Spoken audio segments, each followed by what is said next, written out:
throughout the country. I join in paying tribute to what they do in advancing an interest in the armed forces, but also in the education of our young. Stephen Metcalfe. Thank you, Mr. Speaker. Can I thank my right honourable friend for his personal support of the year of engineering and all his department is doing to create inspirational and exciting experiences that demonstrate what it is to be an engineer in the military, and can he pass on my thanks to all those involved in making that happen?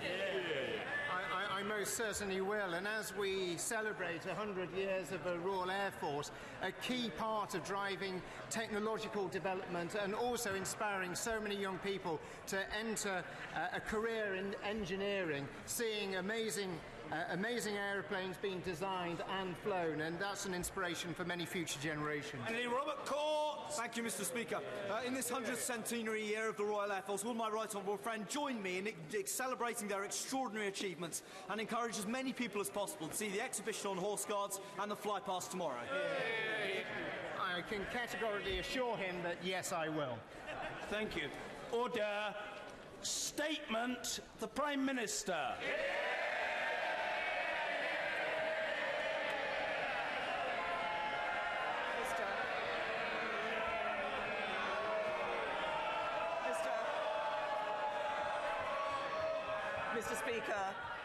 Mr. Speaker, I am sure the House will join me in sending our deepest condolences to the family and friends of Dawn Sturgis, who passed away last night. The police and security services are working urgently to establish the full facts in what is now a murder investigation. I want to pay tribute to the dedication of staff at Salisbury District Hospital for their tireless work in responding to this appalling crime. Our thoughts are also with the people of Salisbury and Amesbury, and my right honourable friend, the Home Secretary, will make a statement shortly, including on the support we will continue to provide to the local community throughout this difficult time. Turning to Brexit, Mr. Speaker, I want to pay tribute to my right honourable friends, the members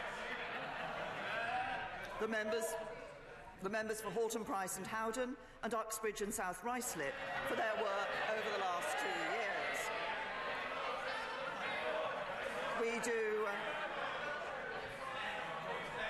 We do not agree about the best way of delivering our shared commitment to honour the result of the referendum, but I want to recognise the work of the former Secretary of State for exiting the European Union, for the work he did to establish a new department and steer through Parliament some of the most important legislation for generations. And similarly to recognise the passion that the former Foreign Secretary demonstrated in promoting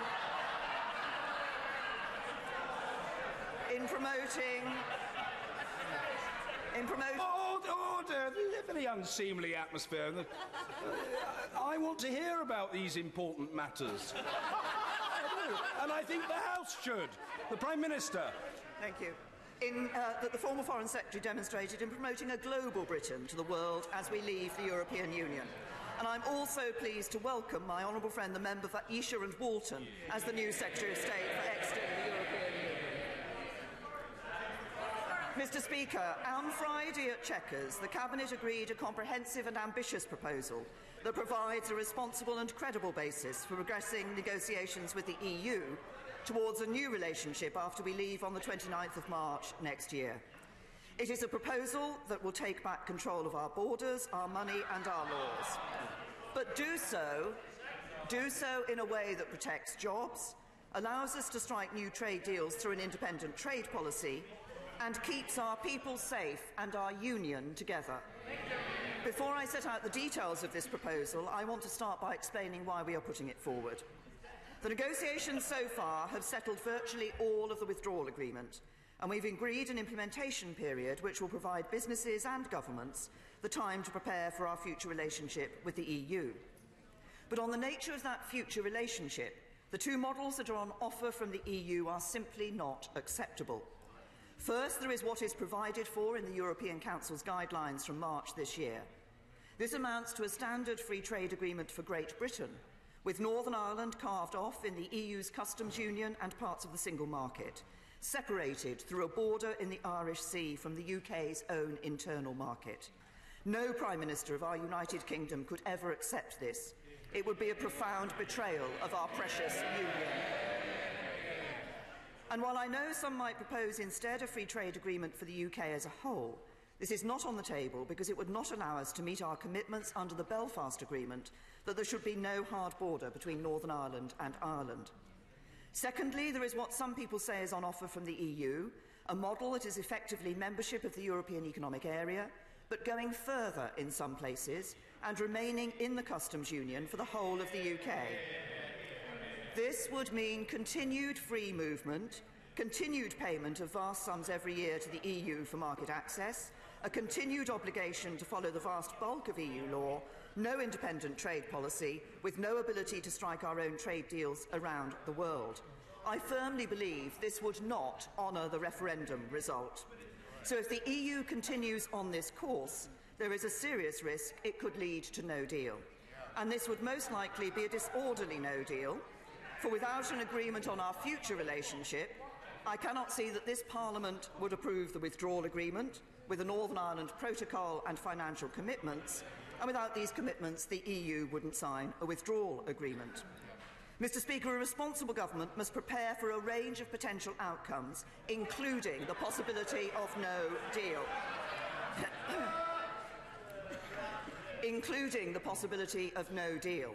And given the short period remaining before the conclusion of negotiations, the Cabinet agreed on Friday that these preparations should be stepped up. But at the same time, we should recognise that such a disorderly no deal would have profound consequences for both the UK and the EU, and I believe that the UK deserves better. So the Cabinet agreed that we need to present the EU with a new model, evolving the position that I had set out in my Mansion House speech so that we can accelerate negotiations over the summer, secure that new relationship in the autumn, pass the withdrawal and implementation bill and leave the European Union on the 29th of March 2019. Mr. Speaker, the friction-free movement of goods is the only way to avoid a hard border between Northern Ireland and between Northern Ireland and Great Britain. And it is the only way to protect the uniquely integrated supply chains and just-in-time processes on which millions of jobs and livelihoods depend. So at the heart of our proposal is a UK-EU free trade area which will avoid the need for customs and regulatory checks at the border and protect those supply chains. To achieve this requires 4 steps. First, a commitment to maintaining a common rulebook for industrial goods and agricultural products.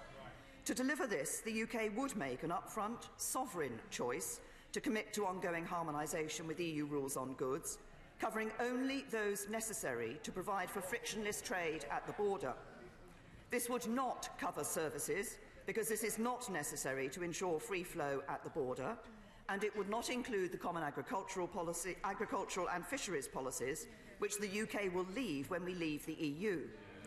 The regulations that are covered are relatively stable and are supported by a large share of our manufacturing businesses. And we would continue to play a strong role in shaping the European and international standards that underpin them. And there would be a parliamentary lock on all new rules and regulations, because when we leave the EU, we will end the direct effect of EU law in the UK. All laws in the UK will be passed in Westminster, Edinburgh, Cardiff and Belfast.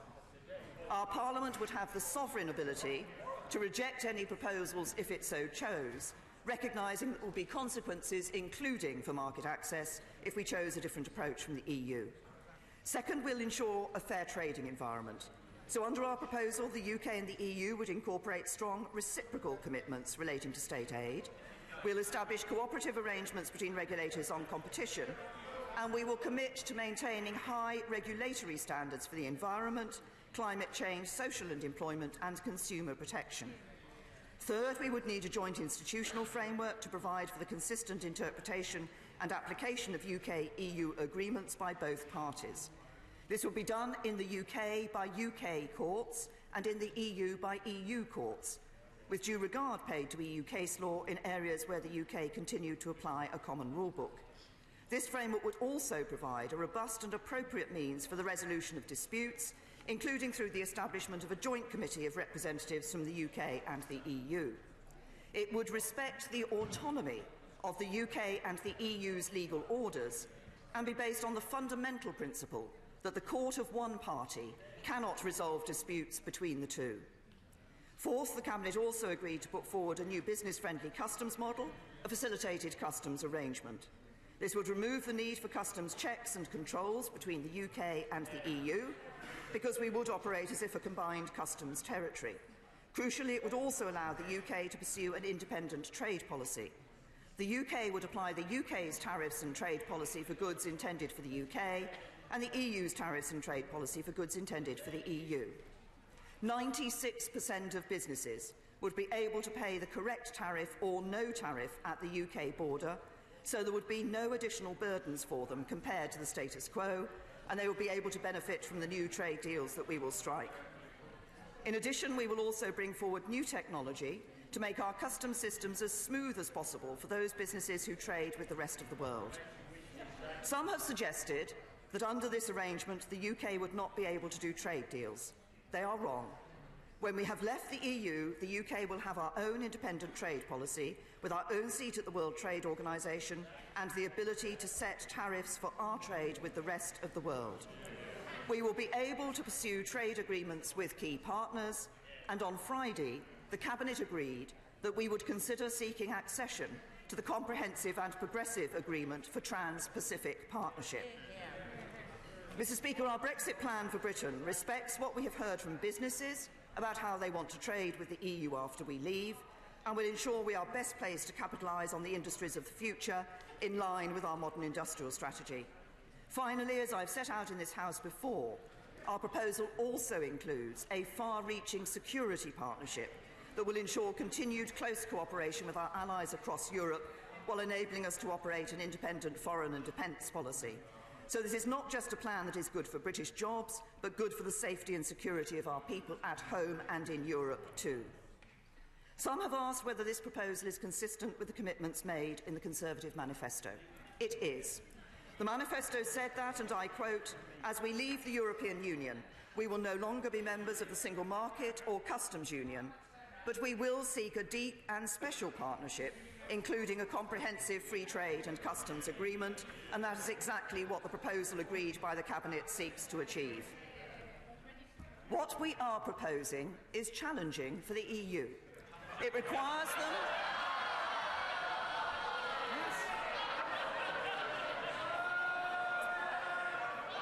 It requires them to think again, to look beyond the positions they've taken so far, and agree a new and fair balance of rights and obligations. Because that is the only way to meet our commitments to avoid a hard border between Northern Ireland and Ireland without damaging the constitutional integrity of the UK and while respecting the result of the referendum. It is a balance that reflects the links we've established over the last 40 years as some of the world's largest economies and security partners. It is a bold proposal that we will set out more fully in a white paper on Thursday, and we now expect the EU to engage seriously with the detail and to intensify negotiations over the summer so that we can get the future relationship I firmly believe is in all our interests. In the 2 years since the referendum, we have had a spirited national debate with robust views echoing around the Cabinet table as they have on breakfast tables up and down the country. Over that time, I've listened to every possible idea and every possible version of Brexit. Mr. Speaker, this is the right Brexit, leaving the European Union on the 29th of March 2019. A complete end to free movement, taking back control of our borders. An end to the jurisdiction of the CJEU in the UK, restoring the supremacy of British courts. No more sending vast sums of money each year to the EU. Instead, a Brexit dividend to spend on domestic priorities like our long-term plan for the NHS. Flexibility on services where the UK is world-leading. No hard border between Northern Ireland and Ireland or between Northern Ireland and Great Britain. A parliamentary lock on all new rules and regulations. Leaving the common agricultural policy and the common fisheries policy. The freedom to strike new trade deals around the world. An independent foreign and defence policy. But not the most distant relationship possible with our neighbours and friends. A new deep and special partnership. Frictionless trade in goods. shared commitments to high standards so that together we continue to promote open and fair trade, and continued security cooperation to keep our people safe. This is the Brexit that is in our national interest. It is the Brexit that will deliver on the democratic decision of the British people. It is the right Brexit deal for Britain, and I commend this statement to the House. Jeremy Corbyn! Mr. Speaker, I want to thank the Prime Minister for an advance copy of this statement and to share her condolences to the friends and family of Dawn Sturgis. We're over 2 years on from the referendum. 2 years of soundbites, indecision and cabinet infighting.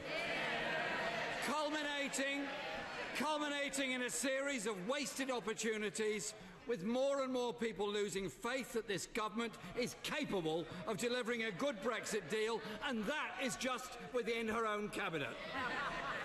2 years on from the referendum, 16 months on from Article 50 being triggered, it's only this weekend that the Cabinet managed to agree a negotiating position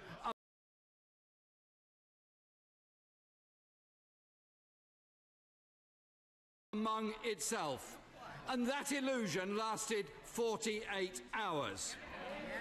There are now only a few months left until these negotiations are supposed to conclude. We have a crisis in government, 2 Secretaries of State have resigned, and still we are no clearer on what future relationship with our nearest neighbours and biggest partners will look like. Workers and businesses deserve better than this. It is clear, Mr. Speaker, this government is not capable of securing a deal to protect the economy, jobs and living standards. It is clear this government cannot secure a good deal for Britain. On Friday, Mr. Speaker, the Prime Minister was so proud of her Brexit deal, she wrote to her MPs to declare collective cabinet responsibility is now fully restored.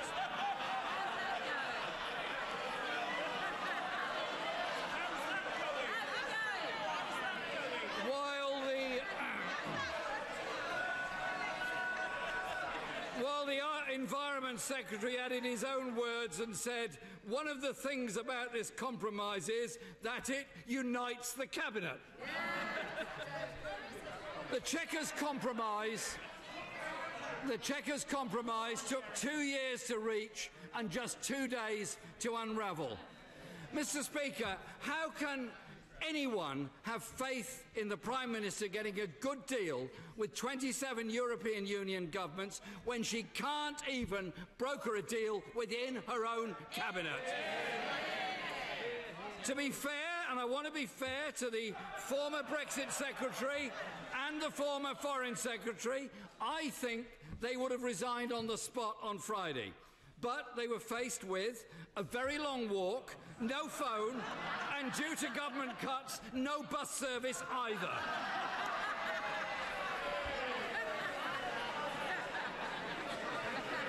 So, I think they were probably wise to hang on for a couple of days so they can get a lift home in a government car.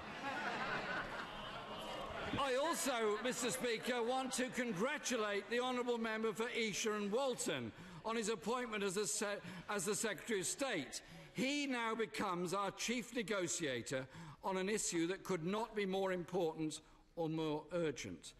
But this new Secretary of State is on record as wanting to tear up people's rights. He said, and I quote, "I don't support the Human Rights Act. Leaving the European Union would present enormous opportunities to ease the regulatory burden on employers." And he is the one negotiating, apparently on behalf of this government in Europe. Mr. Speaker, this mess is all of the Prime Minister's own making. For too long, she spent more time negotiating the divisions in her party than she is putting any focus on the needs of our economy. The Prime Minister postured with red line after red line, and now, as reality bites, she's backsliding on every one of them. We were also given commitments that this government would achieve the exact same benefits and free and frictionless trade with the EU. Now those red lines are fading, and the team the Prime Minister appointed to secure this deal for our country have jumped the sinking ship. Far from strong and stable, there are ministers overboard and the ship is listing, all at the worst possible time. Mr. Speaker, if we look at the Prime Minister's proposals for the long-delayed White Paper, this is not a comprehensive plan for jobs in Britain and the economy the people of this country deserve. These proposals stop well short of a comprehensive customs union, something trade unions and manufacturers have been demanding. Instead, they float a complex plan that has already been derided by her own cabinet members as bureaucratic and unwieldy. The agreement contains no plan to protect our service industry, no plan to prevent a hard border in Northern Ireland, and also put forward the idea of regulatory flexibility, which we all know, Mr. Speaker, regulatory flexibility is a code for deregulation of our economy. The government's proposals will lead to British workplace rights, consumer rights, food safety standards and environmental protections falling behind EU standards over time. And none of this has even been tested in negotiations. The Chequers Agreement now stands as a shattered truce, a sticking plaster over the cavernous cracks in this government. The future of jobs and investment are now at stake. Those jobs and that investment, are not a subplot in the Tory party's civil war. And at such a crucial time for our country, in these vital negotiations, we need a government that is capable of governing and negotiating for Britain. For the good of this country and its people, the government needs to get its act together and do it quickly. And if it can't, make way for those who can.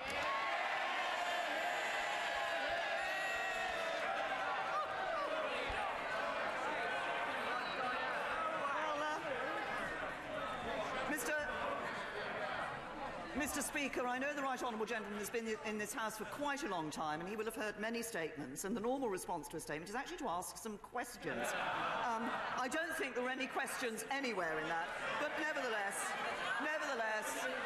I will... Order. Members on both sides of the House should try to calm down. There's a long way to go, and as is my usual custom, I would hope to be able to call everybody who wants to ask a question, so people don't need to chunter from their seats when they can speak on their feet. The Prime Minister. Thank you, Mr. Speaker. Just on I will comment on a few of the points that the right honourable gentleman made. He talked about removing standards and lower standards in a number of areas, including employment.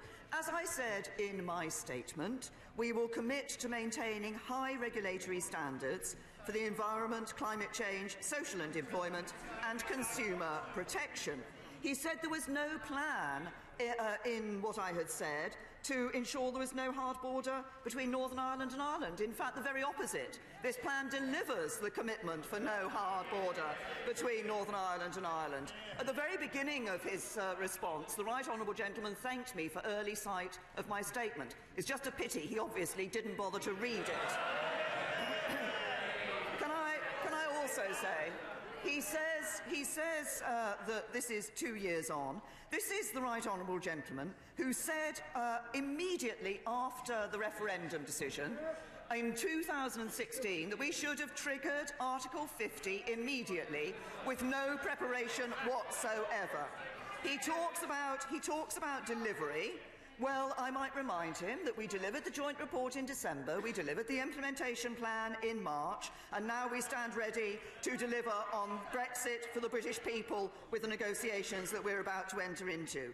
He talks about resignations. Can I just remind him? I think he's had 103 resignations from his front bench. So I'll take no lectures from the right honourable gentleman. And when it comes to delivering on a strong economy, on jobs for the future, the one party that would never deliver a strong economy is the Labour Party, whose economic policies would lead to a run on the pound, capital flight, and the loss of jobs for working people up and down this country. Mr. Ian Duncan Smith. Mr. Speaker,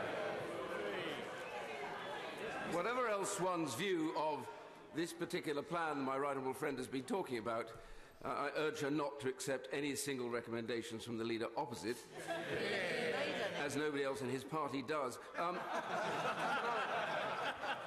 Can I then, however, urge her to answer this particular question? As she lays this plan in front of the European Union Commission and proceeds on negotiations, could she tell me whether she believes that there will be any concessions offered to them or none? Say to my right honourable friend, this is the plan that we believe is going to deliver on Brexit for the British people, but do so in a way that gives us a smooth and orderly Brexit and ensures that we can actually do all the things that we want to do in terms of trade policies around the rest of the world and the commitments we've made to Northern Ireland. When the White Paper is published on Thursday, my right honourable friend will see that there are a number of areas, such as in participation in certain agencies, where we're proposing a way forward, and of course there will need to be negotiations on that way forward. But this is the plan that I believe both delivers on Brexit for the British people, but does so in a way that protects jobs and makes sure that we have a smooth and orderly Brexit. Ian Blackford. Thank you, Mr. Speaker. Can I thank the Prime Minister for an advance copy of her statement, and can I share with her the remarks that she's made regarding Don Sturgis, and she knows the commitment that we have on this side of the chamber to work with her when it's important on matters of national security. I should start by congratulating the departing Cabinet Secretary for leaving the EU for the whole 4 hours that he spent negotiating in Brussels during his time, and wish all the luck in his world to his replacement. He's going to need it. And then there's the departing Foreign Secretary. Mr. Speaker, he should not have been allowed to resign. He should have been sacked for being a national embarrassment. Mr. Speaker, the Prime Minister's proposals are at best represent a starting point, a cherry-picking starting point. It is hard to believe that it's taken the Prime Minister 2 years to put together a proposal. 2 years to put together a proposal and 2 days for our Cabinet to fall apart. There is, I believe, a majority in the House of Commons for staying in the single market and the customs union. Will the Prime Minister work with the rest of us to make sure that we can deliver on staying in the customs union and the single market, to deliver what is in the best interest of all our people? Will she stop kowtowing to our hard Brexiteers who are prepared to accept economic self-harm and the loss of jobs? Will she recognise that she now has to take on her extreme Brexiteers and work in the national interest of all the nations of the United Kingdom? The Prime Minister's proposal of a facilitated customs arrangement has been called by one senior EU official as the fudge of the century. The response of EU negotiators has been to see if the proposals are workable and realistic. Mr. Speaker, I wouldn't hold my breath. The Prime Minister has again today in her Telegraph piece noted that the UK Government prepares to prepare for a no deal. Mr. Speaker, that is simply outrageous. To put the economy and jobs in such peril is a complete failure of leadership. Mr. Speaker, the absolute crisis which has engulfed the Conservative Party over the last 17 hours is a national embarrassment. As the UK inches closer to the cliff edge scenario, we see a government in chaos, a Prime Minister struggling to lead her party, never mind her government, and 7 resignations since the elections a year ago. The Prime Minister must see sense and accept the mounting evidence against a hard Brexit, raised by opposition parties, the business community and the devolved administrations. Will she work with the rest of us to stay in the customs union and the single market, to protect jobs and ensure prosperity? The right honourable gentleman commented on the preparations for no deal. It is entirely right and proper for this government to make preparations for every eventuality, because we are going into a negotiation. And it is right that we step up our preparations for no deal to ensure that we are able to deal with whatever comes out at the end of these negotiations. But the key question which the right honourable gentleman asked, and he asked it twice, was would I work with people across this House to stay in the single market and in the customs union? The answer is an absolute, unequivocal no. We are leaving the single market and we are leaving the customs union. Sir William Cash. How does my right honourable friend reconcile the Chequers statement with the recent repeal of the 1972 Act under the Withdrawal Act, and also with including the European Court of Justice and with democratic self-government in this country? Can I say to my honourable friend that we have indeed, as he said in the EU Withdrawal Act, repealed the European Communities Act, but we have also ensured that we will take into UK law, at the point at which we leave the European Union, EU law, such that we see a smooth and orderly Brexit. In the future, the European Court of Justice will not have jurisdiction over the United Kingdom. And this Parliament will make sovereign decisions. This Parliament will first of all make a sovereign decision when the withdrawal, the meaningful vote and the withdrawal and implementation bills are brought before this House as to whether this Parliament is willing to accept the deal that has been negotiated. And thereafter, it will be up to this Parliament to decide whether it agrees with any changes in rules or any laws that this Parliament wants to pass. That is the sovereignty, taking back laws, taking back control of our laws. That is what I believe people want, and that is what we will do. Sir Vincent Cable.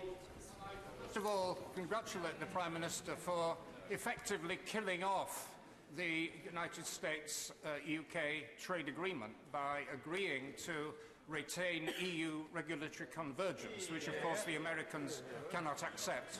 But could I also echo the call she's just heard to say that now she's lost the support of her Brexit fundamentalists, now is the time to have a national consensus, the majority in the House, who do support our retaining membership of the customs union and the single market, the original common market, whatever name and label she wants to attach to it. Can I say to the right honourable gentleman, he refers, as the leader of the SNP did, to staying in the single market and staying in the customs union. We will not be staying in the single market. We will not be staying in the customs union. To do those would involve us keeping free movement, and that would not be keeping faith with the vote of the British people. There will be an end to free movement from the European Union into this country as a result of us leaving the European Union. Anna Salisbury. Thank you very much, Mr. Speaker. Hear, hear. Mr. Speaker, can I commend the Prime Minister for this plan, and in particular, can I congratulate her on her leadership in the last few years? Mr. Speaker, the Prime Minister said that she would listen to business, and she clearly has listened to business. However, there are concerns that there are no details about the government's plan for services. What more detail can we expect to hear in the forthcoming white paper? Can I say to my right honourable friend, there will be more detail in the forthcoming white paper, but the point about services is that for a variety of reasons, not least because this is an important sector for the United Kingdom, we believe it is important to maintain more flexibility in how we're dealing with services. On the goods side, industrial goods side, businesses are very clear that they would continue to meet those EU rules regardless of the position that the government took, because they want to continue to export into the European Union. On services, we want to be free to ensure that we are able to put in place what we believe is necessary to maintain our key position in services, not least on the financial services, where the global financial centre of the City of London needs to be maintained into the future, and we will continue to do that. Mr. Hilary Benn. Thank you very much indeed, Mr. Speaker. The Prime Minister welcomed the new Secretary of State to his post. Can I join her in doing so and say that we look forward to seeing him appearing before the Select Committee very soon indeed. You better call the meeting quickly. The government has indicated that the facilitated customs arrangement, even assuming that the EU were to agree to it, a question about which there must be a great deal of doubt, would only be fully operational by the time of the next general election in 2022. Will the Prime Minister therefore now confirm to the House that in the light of that, the current transitional arrangement, which expires in December 2020, is inevitably going to have to be extended? No. John Redwood. The Prime Minister is right to reaffirm that we are taking back control of our laws, our money and our borders, and I fully support that. But will she clear away the ambiguity or contradictions in the Chequers statement, which implies we would give the ECJ powers, we might pay money to trade, and we might accept their laws, and we might have their migration policy? Can I say to my right honourable friend, I'm sure that he has read the Chequers statement very carefully, but actually the Chequers statement did not say that. We will be ending free movement, as in any trade agreement which we would strike with any country around the world or with any group of countries around the world. There will be Mode 4 provisions on mobility of investors and businesses, but we will be able to set our own immigration laws, our own immigration rules for people coming here from the European Union. And we will be able to continue to set our own laws in the future. As regards the European Court of Justice, it is not the case that the European Court of Justice will have jurisdiction in the United Kingdom. It will not. Businesses and individuals here in the United Kingdom will not be able to take cases to the European Court of Justice. Matters here in the UK will be determined by the UK courts. Vic Cooper. The Prime Minister's plan is still a fudge on immigration, on the Court of Justice and on the customs facilitated partnership maximum arrangement, which nobody understands what it is. She's kept trying to pander to different parts of the Conservative Party, and today has shown it just isn't working. So will she instead put a plan for negotiations to the whole House of Commons for approval? Because when she's in such a mess, she cannot just keep standing there saying nothing has changed, nothing has changed. It has. Can I say to the right honourable lady, actually, I didn't say nothing has changed. I said that our position had evolved. We have set out more details in our position, and I believe that this is the position that is absolutely right for the United Kingdom. This is the best Brexit deal for Britain that gives us delivery on Brexit, protects jobs, ensures that we maintain our commitment to Northern Ireland in relation to the border, and that we can have a smooth and orderly Brexit. Yes, Sir Patrick McLaughlin. The Prime Minister is not dealing with the theory of leaving the European Union. She's dealing with the practice of leaving the European Union. Can she assure me that the Chequers Agreement allows the situation to continue that has seen the United Kingdom get more inward investment over the last 30 years than any over both parties than we could have possibly anticipated, and that is good news for the future of the engineering industry in our country, as well as all those other jobs that are so reliant on those industries.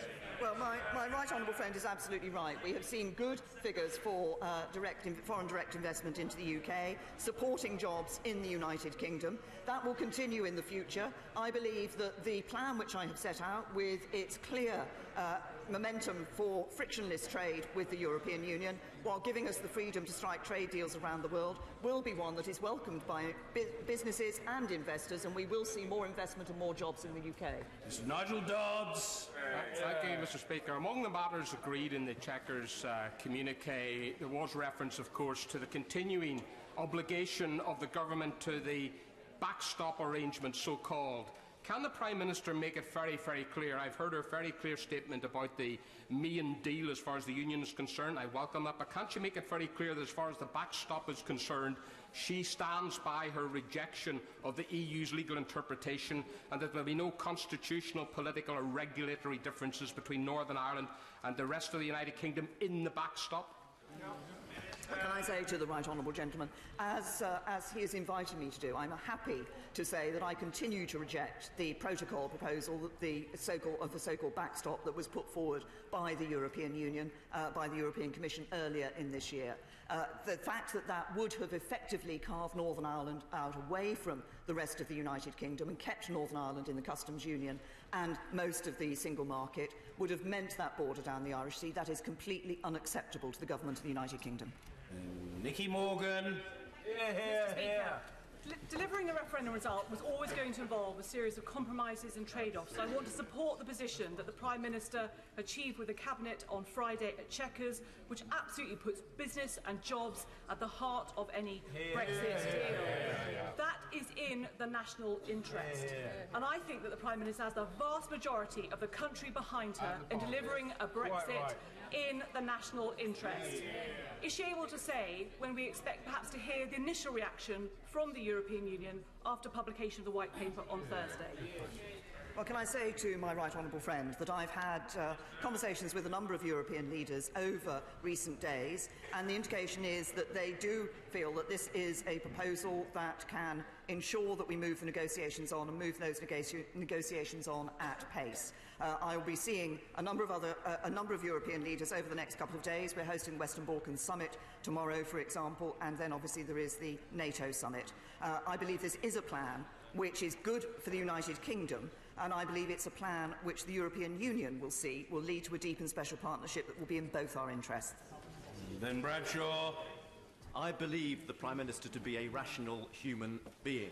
So why doesn't she save herself, us and the country a great deal of misery and grief and put the option inexplicably ruled out at Chequers, the EEA plus option, to this House in a free vote? Say to the right honourable gentleman, as I indicated in the statement that I made, the reason that I do not think that the EEA plus option is right for the United Kingdom is because it does not deliver on the vote of the British people. That is our duty. It is our job as a government to deliver the Brexit that the British people voted for. Mr. Patterson. Speaker, the announcement that the government is preparing for a no deal, which is an inaccurate term for moving to world trade terms, on which we trade with the vast majority of countries of the world, is very welcome and sensible. Given the intransigence and the churlishness with which the EU has welcomed her very generous offer so far, what is the date by which she judges it's a drop-dead moment to state that the talks are not progressing and that we will definitely be going to world trade terms? I'm sure my right honourable friend has been in sufficient number of negotiations to know that actually it is not sensible to try to put a date on it in the way that he has, these matters in the way that he has said. We have received a positive reaction so far to the proposals we've put forward. We will go into intense and pacey negotiations with the European Union. What I'm clear about is that when this House comes to look at the Withdrawal Agreement and Implementation Bill, it needs to have sufficient detail about the future relationship to be able to make that proper judgment. Angela Eagle. Mr. Speaker, the oddly named Chequers Agreement fell apart after a weekend and is now the Chequers Disagreement as her cabinet disintegrates before our eyes. So can she tell this House how on earth she's going to persuade the European Union to agree to her disagreement when her own cabinet don't agree with it? I say to the honourable lady that we have put forward the position of the UK government that has been received by the European Union as something on which there can be negotiations in the future, and we will go into those negotiations determined to deliver the best deal for Britain. Mr. Damien Green. Yeah. What matters even more than the agreement reached at Chequers is the eventual agreement that this country will reach with the European Union. And what matters about that is that it promotes jobs and prosperity by helping British business. Can the Prime Minister assure the House that in the details of what we will see in the White Paper on Thursday will be a clear commitment to as free trade as possible across the borders of Britain with the European Union to preserve the jobs and prosperity for the future of this country? Well, I can assure my right honourable friend that maintaining that free trade across the borders between the United Kingdom and the European Union is important. That's why we have always said that we want as frictionless trade as possible with the EU. The plan I've put forward that the government will set out in the White Paper later this week will show how we can do exactly that, maintain those jobs, but also have the freedom to increase our prosperity with trade deals around the rest of the world. Emma Reynolds. Have any European leaders agreed to let the UK collect tariffs on their behalf? No. We are putting forward the facilitated customs arrangement for the future. We're putting that forward as part of the negotiations for the plan for the future relationship. Sir Bernard Jenkins. Speaker, can I say to my right honourable friend how much we're looking forward to the publication of the White Paper on Thursday? Can she also undertake to publish the White Paper that was set aside, the White Paper months in drafting by DexEU under the leadership of my right honourable friend, the member for Halston, Price and Howden? Can I say to my honourable friend that the White Paper we publish on Thursday will be based on the work that has been done by DexEU over recent weeks and will, of course, reflect the decision that was taken by the Cabinet on Friday. Joanna Cherry. Thank you, Mr. Speaker. The Prime Minister says that under her plan we won't be subject to the jurisdiction of the Court of Justice. But the Chequers statement says that our courts will pay due regard to its case law and make joint references for rulings which will presumably be binding. The big difference is that after the 29th of March there will be no Scottish judge and no English judge on the Court of Justice. Won't this be the very definition of being subject to the jurisdiction of a foreign court which her Brexiteers so opposed? No, can I say to the honourable lady, and I understand that the Chancellor of the Duchy of Lancaster actually has commented on this in a question that she asked in another meeting. Can I say to her that we will not be under the jurisdiction of the European Court of Justice? That is one of the things that people voted for, and we will deliver. Mr. Jacob Rees-Mogg. Thank you, Mr. Speaker. The Prime Minister said that we would not be hindered from doing trade deals. But at a briefing given by 10 Downing Street, it was explained that in signing the Trans-Pacific Partnership, there would have to be a carve-out because our obligation to follow the common rule book. Will my right honourable friend explain what obstacles there will be to trade and how this will work? Can I say to my honourable friend, there are issues which we would look at in any circumstances as the United Kingdom in relation to standards and the way in which we wish to operate, which could lead to us not being able to undertake all the commitments that somebody might want in a free trade deal. We could tear up all our regulatory standards, but I don't actually think that's what we should do, and I don't think that's what this House would want us to do, and I don't think it's what the public would want us to do. So as we go forward, we will be making those trade deals. We specifically looked at whether the plan that we were putting forward would enable us to accede to the CPTPP, and it would. Mr. Frank Field. May I thank the Prime Minister for her statement. Might I join with my right honourable friend in welcoming the Brexit Secretary to his place, and might I ask that they find time to visit the elected political leaders of Europe to seek support for this plan rather than just depend on the bureaucrats in Brussels.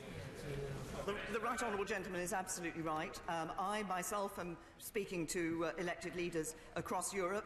My honourable friend, the incoming Brexit Secretary, will be also out and around Europe, talking not just to leaders, but actually to politicians across Europe and, of course, in the European Parliament about the plan that we propose. Ah, yes, a Lincolnshire knight, I think. Sir Edward Lee. The EU says they won't tolerate cherry picking, but what I fear is that we've picked the wrong cherry for this reason, that we, by accepting a common rule book in goods, are locking ourselves into a sclerotic structure where the EU has an overwhelming trading surplus.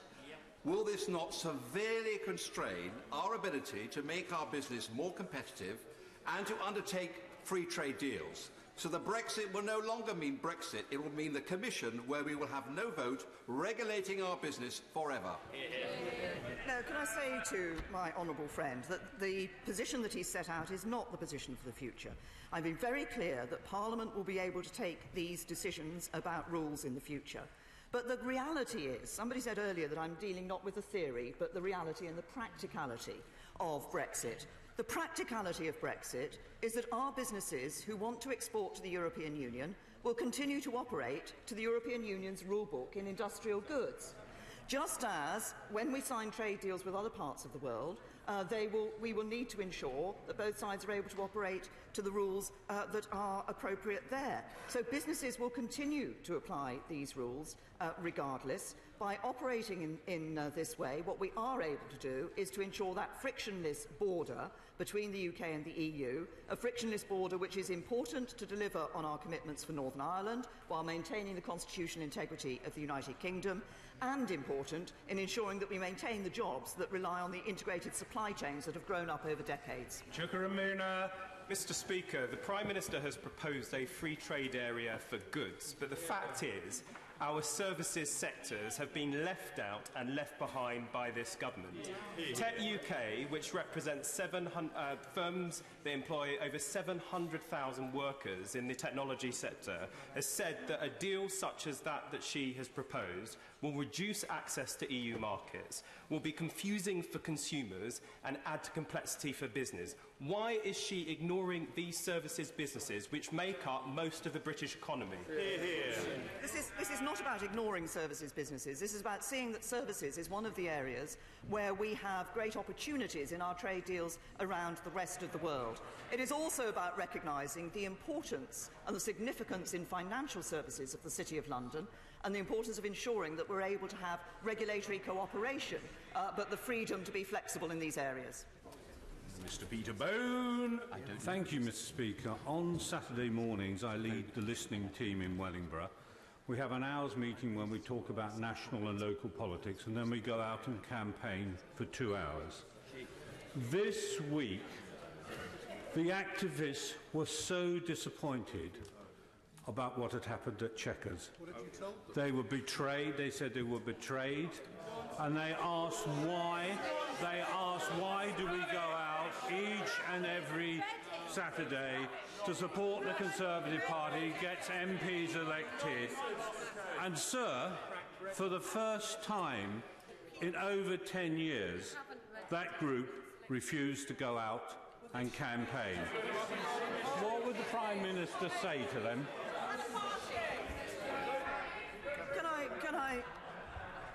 Can I say to my honourable friend, first of all, that I'm very sorry that his activists did not feel able to go out and campaign. I would hope that they would campaign for their excellent Member of Parliament and be willing to support him on the doorsteps. This is not a betrayal. We will end free movement. We will end the jurisdiction of the European Court of Justice. We will stop sending vast sums of money to the European Union every year. We will come out of the common agricultural policy. We will come out of the common fisheries policy. I believe, though, that is what people voted for when they voted to leave, and we will deliver in faith with the British people. Alison McGovern. Mr. Speaker, my constituents who work at Airbus, Vauxhall Motors, Jaguar Land Rover, Unilever and many other parts of our modern manufacturing supply chain have had their voice heard, but they need to be heard more, because it's not just what was in the Chequers statement that they need. So will the Prime Minister say, when will she go further and accept that we need to include more in this deal and we need to be part of the internal market of the European Union? Can I say to the Honourable Lady, we're very clear that we won't be members of the single market. We won't be members of the single market because of the full set of requirements that that brings, including the free movement. She refers to Vauxhall. Of course, Vauxhall have announced that it will invest in a new manufacturing platform and boost production at its commercial vehicle plant in Luton. That will safeguard 1,400 jobs. There have been other positive announcements from the automotive sector, but we've recognised the integrated supply chains, and we've recognised the need for that frictionless trade across the border, and that's what this plan delivers. Sir Nicholas Soames. May I give the Prime Minister a message from mid-Sussex? To this end, that despite the slings and arrows, inevitably, will she stick to her guns to deliver a Brexit that's in line with the interests of our people, of their prosperity and their security? Can I say to my right honourable friend that that is exactly the aim of myself and this government, to deliver a Brexit that is smooth and orderly, that maintains the prosperity of this country, that indeed enables it to be enhanced in the future, but also maintains our important security cooperation for the safety and security of citizens. Mr David Lammy. When the Prime Minister took office, she said she wanted to bring the country back together, and I believe that she had the will of most people in this House and the country. 69% of British people now think Brexit is going badly. Her cabinet is horribly split. The government is split. The nation is more divided than ever. Our people will be poorer as a consequence of this deal that leaves out services. Will she now commit to give the people a second vote on this deal? No, I will not commit to do that. And the reason I will not commit to do that is because the British people voted. This House, this Parliament gave the British people the vote. They made their choice, and they want their government to deliver on that choice. And I think, given that 80% of people at the last election voted for parties which were committed to delivering Brexit, that it's time the Labour Party ruled out a second referendum. Andrea Jenkins. Mr Speaker, my constituency voted 60% to leave the EU. Within 48 hours of the Prime Minister's statement on Friday, I received over 300 emails, disheartened, dismayed and telling me that democracy is dead. Can the Prime Minister tell the House how does she plan to restore public faith to my constituents that this is not a sellout? Can I say to my honourable friend that I think people across the country, from wherever they voted to leave, and I understand she has received comments not just from her constituents on this matter, or people from across the country, wherever they voted to leave, wanted to see an end to free movement. We will deliver that. They wanted us to stop sending vast amounts of money to the EU every year. We will deliver that. They wanted us to end the jurisdiction of the European Court of Justice in the UK. We will deliver that. They wanted to come out of the common agricultural policy. We will deliver that. They wanted to come out of the common fisheries policy. We will deliver that. We will deliver Brexit that people voted for, but we will do so in a way that ensures we protect jobs, maintain our commitments to the precious United Kingdom, the Union of the United Kingdom, and ensure we can go out and do trade deals around the rest of the world, which will bring jobs to her constituency and others. Stephen Doughty. Mr Speaker, the new Brexit Secretary has proudly advocated no deal, claiming we would thrive. He suggested we might have to abandon the common travel area with Ireland. He suggested scrapping the Working Time Directive. And in 2013, he voted against crucial police and justice cooperation across Europe that is going to be key to any security treaty. Are those now government policy? And if not, why did she appoint him? The government policy is very clear. I've set it out this afternoon. The further details will be seen in the White Paper, and the Brexit Secretary looks forward to delivering on that government policy. Sir Desmond Swain. Will she assure me that we will not charge the EU for access to our markets any more than we'd expect to be charged? Well, can I say to my right honourable friend that I think one of the key features of the facilitated customs arrangement, which people may not have seen, is that we would, of course, recognise that the European Union would be effectively taking tariffs for UK goods that would enter other European Union countries to come to the United Kingdom, and we would make sure that that was reflected in the arrangements that are made in relation to the facilitated customs arrangement. Liz Saville-Roberts. The Welsh Affairs Select Committee today published a report recommending continued membership of the single market and the customs union on the basis of evidence received about agriculture. If whoever is in government doesn't come to the same conclusion, we will all wake up on March the 30th without a functioning government and without a functioning deal. For all our sakes, when will the Prime Minister push for an extension to Article 50? This is a negotiation with people's livelihoods, not a game against the clock. This is a negotiation which is of vital importance to the United Kingdom, to our future as global Britain, and which will, with the plan that we have put forward, be about protecting jobs and livelihoods for people across the whole of the United Kingdom. But we are not extending Article 50. We have a negotiation, we have a plan for that negotiation, and we will go to it at pace. Sir Oliver Heald. My right honourable friend agree with me that one of the reasons that companies have come to this country, and also that British companies have become involved in integrated European manufacture, is because we've had a settled rule book for more than 30 years about trade in goods. And does she agree with me, and I would like to thank the Cabinet for agreeing to this, that the proposal is right to protect that business and to ensure that we keep those jobs? Can I say to my honourable friend that he's absolutely right that the rule book in relation to industrial goods has been broadly settled over a number of decades and is not expected to change significantly in the future. It is one to which businesses continue to work to that, and would do so after we have left the European Union. So I think the position we've taken, which protects jobs, is absolutely right. Mr. Chairman. Can I beg the Prime Minister to think again? It is obvious, even for today's proceedings, all her hard work at Chequers, she actually is still imprisoned by a group of hard Brexit ideologues.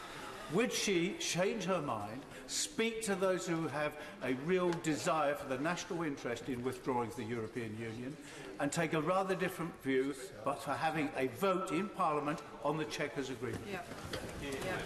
I say to the right honourable gentleman that he talks about operating in the national interest. That's exactly what the government is doing. It's exactly why we're putting this proposal forward. We will negotiate with the European Union on the basis of this proposal, and of course, in due course, Parliament will have its opportunity to vote through the meaningful vote and on the withdrawal agreement and implementation bill. Mrs. Anne Main. Thank you very much, Mr. Speaker. My right honourable friend refers to negotiations.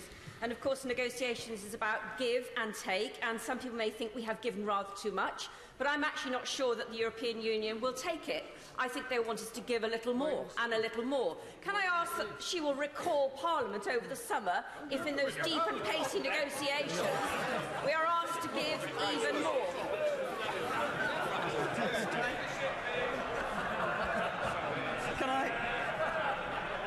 Can I say to my honourable friend, although I recognise the good intentions with which she asked that question, I suspect it didn't quite receive the full approval of the entire House.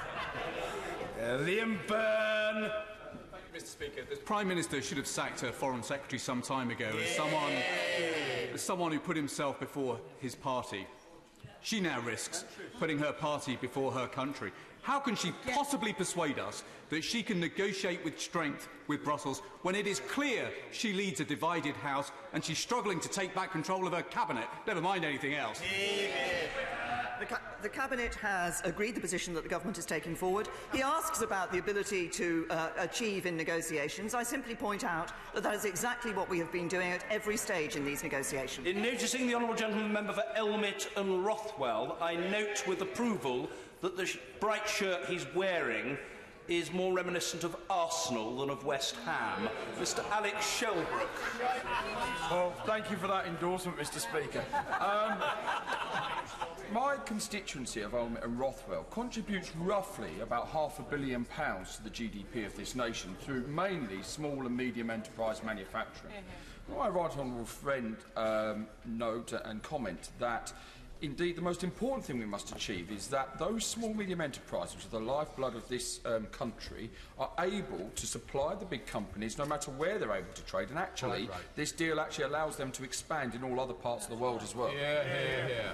Oh, can I say to my honourable friend that that is exactly what this deal does, and also by ensuring that we will have that frictionless trade across the border with the European Union, and in the facilitated customs arrangement we've put forward, we're ensuring that those businesses that currently only trade with the European Union will have no extra requirements in terms of customs, so we're ensuring that we are not increasing the burden on those businesses. Brian. In her initial letter to Donald Tusk notifying the European Commission that she wanted to trigger Article 50, she said that if there was no deal, there would be no deal on security. I don't think she was making a threat. She was simply stating the truth, the fact. But since then, the European Union has made it clear that they're not sure that they want precisely the same version of security cooperation that we've talked about, and they're now saying we won't be able to be members of the European arrest warrant. Isn't this issue of national security as important as it was the day that she wrote that letter? And isn't it most important that we do get a deal, therefore? Of course the issue of national security is important, and we want to maintain operational capabilities. We will be, as he will see when the White Paper comes out, in the security partnership that I outlined in my Munich speech and that we were putting further details on. We want to ensure that those operational capabilities through instruments and programmes and agencies are still available to the United Kingdom, and that will be part of the negotiations that we take forward, and a security partnership is an important element of our future relationship. David Jones. Could my right honourable friend say what distinction she would draw between a combined customs territory, which the Cabinet appears to consider desirable, and a customs union, which it doesn't? I'm very happy to answer that question for my right honourable friend. In a customs union, it will be necessary to be part of the common commercial policy, which would not enable us to sign trade deals with other countries around the world. In the arrangement that we've put forward, we will be free to sign trade deals around the rest of the world. Seema Malhotra. The government's proposals seem to effectively seek to reproduce parts of the backstop proposal for the whole of the UK, but with a Swiss-style dispute settlement system. But could she answer this question, which is, what will her proposals mean for mutual recognition of health professionals' qualifications in order for health professionals to be able to operate cross-border? That is one of the areas where, of course, we will be entering negotiations with the European Union. We want to ensure that we are able to see recognition in a number of areas in relation to professionals and professional services. But, of course, that is something that we have to agree with the European Union. Mr. Stephen Hammond. Thank you, Mr. Speaker. The Prime Minister knows my constituency of Wimbledon well, and they know her. They know her to be a lady of integrity and putting the national interest first. And she's done that in this deal, and I commend her for it. Many of the businesses in my constituency are concerned about non-tariff barriers. Can she confirm that this agreement overcomes their concerns and they'll be free to trade over those non-tariff barriers? The point of the deal that we have put out and the proposal that we will be presenting to the European Union is that we can have that ability for free trade between the United Kingdom and the remaining EU 27. That's partly about the frictionless borders, but it is also, of course, about the standards and regulations that those businesses will continue to operate to. Vera Hobhouse. Thank you, Mr. Speaker. There's obviously disagreement in her own party essays, in the Labour Party, as what the people actually voted for in 2016. Isn't it time to clarify with the people themselves, rather than always guessing? And I do not, with respect, Mr. Speaker, accept that it's being said that the people have spoken. This will be a further question to the people once they have the final deal, and they should have the final say on the deal. Can I say to the Honourable Lady, she talks about disagreement. The biggest disagreement, of course, is between the Liberal Democrats and the people of this country who voted to leave the European Union. Mr. Kenneth Clark.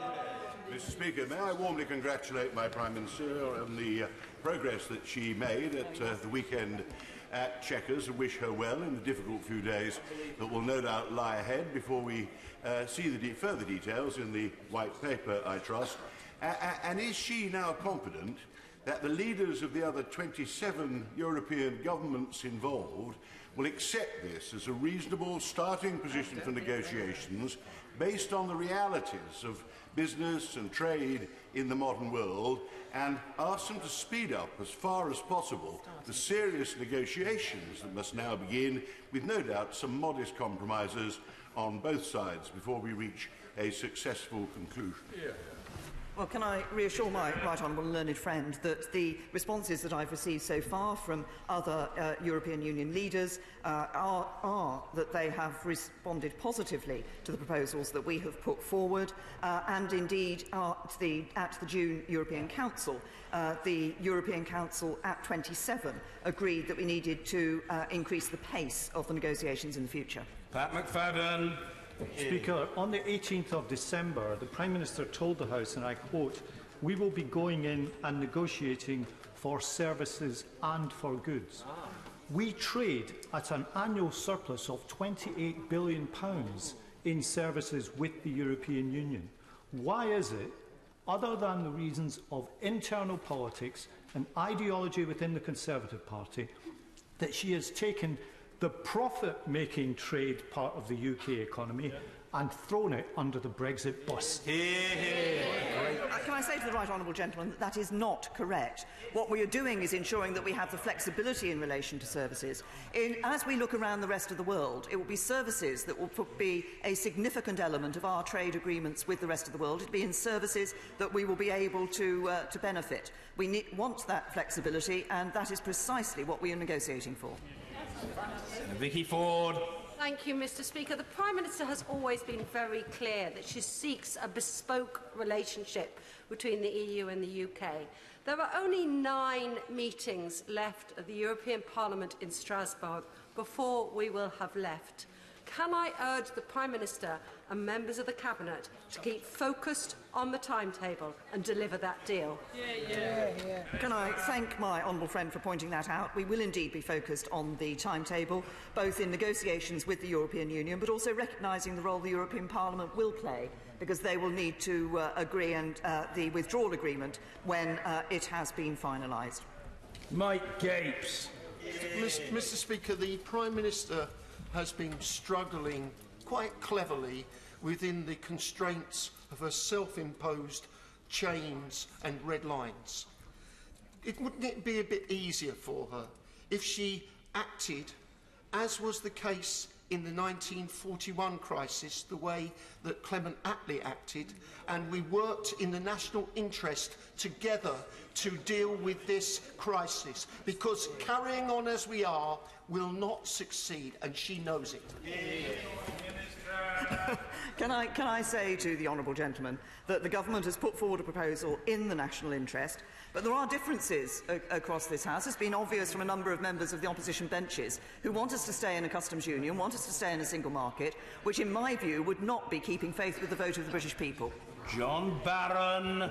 Generally accepted that the EU has a poor track record on trade deals because, in large part, because of its protectionist rules and regulations.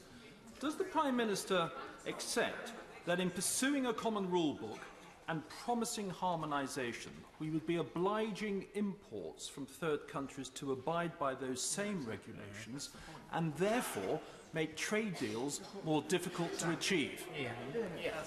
Can I say to my honourable friend, as I said earlier, of course we could tear up regulatory standards that we have here in the United Kingdom, but I don't believe that would be the right thing to do, and I don't believe that that would be something that this House would support. Of course, when we look at trade deals around the rest of the world, as in any trade deal, there will be decisions to be taken about the basis on which that trade can go forward and the sort of standards that both sides will apply in those trade deals. But I believe it's right that the United Kingdom maintains a high regulatory standards in a number of areas. Mrs. Ellen Goodman. Mr. Speaker, the customs and trade bills were both drafted several months ago. In the Chequers Agreement, the Prime Minister has set out a rather complicated new customs arrangement. Will this need any changes to the legislation that the House is going to be considering next week? No, I don't believe it will. Prime Minister. Mr. Crispin Blunt. It's just over 16 months since the then Foreign Affairs Committee unanimously, Leavers and Remainers together, concluded that in July 2016 we concluded that the previous government's decision not to instruct key departments to prepare for a leave vote in the EU referendum amounted to gross negligence.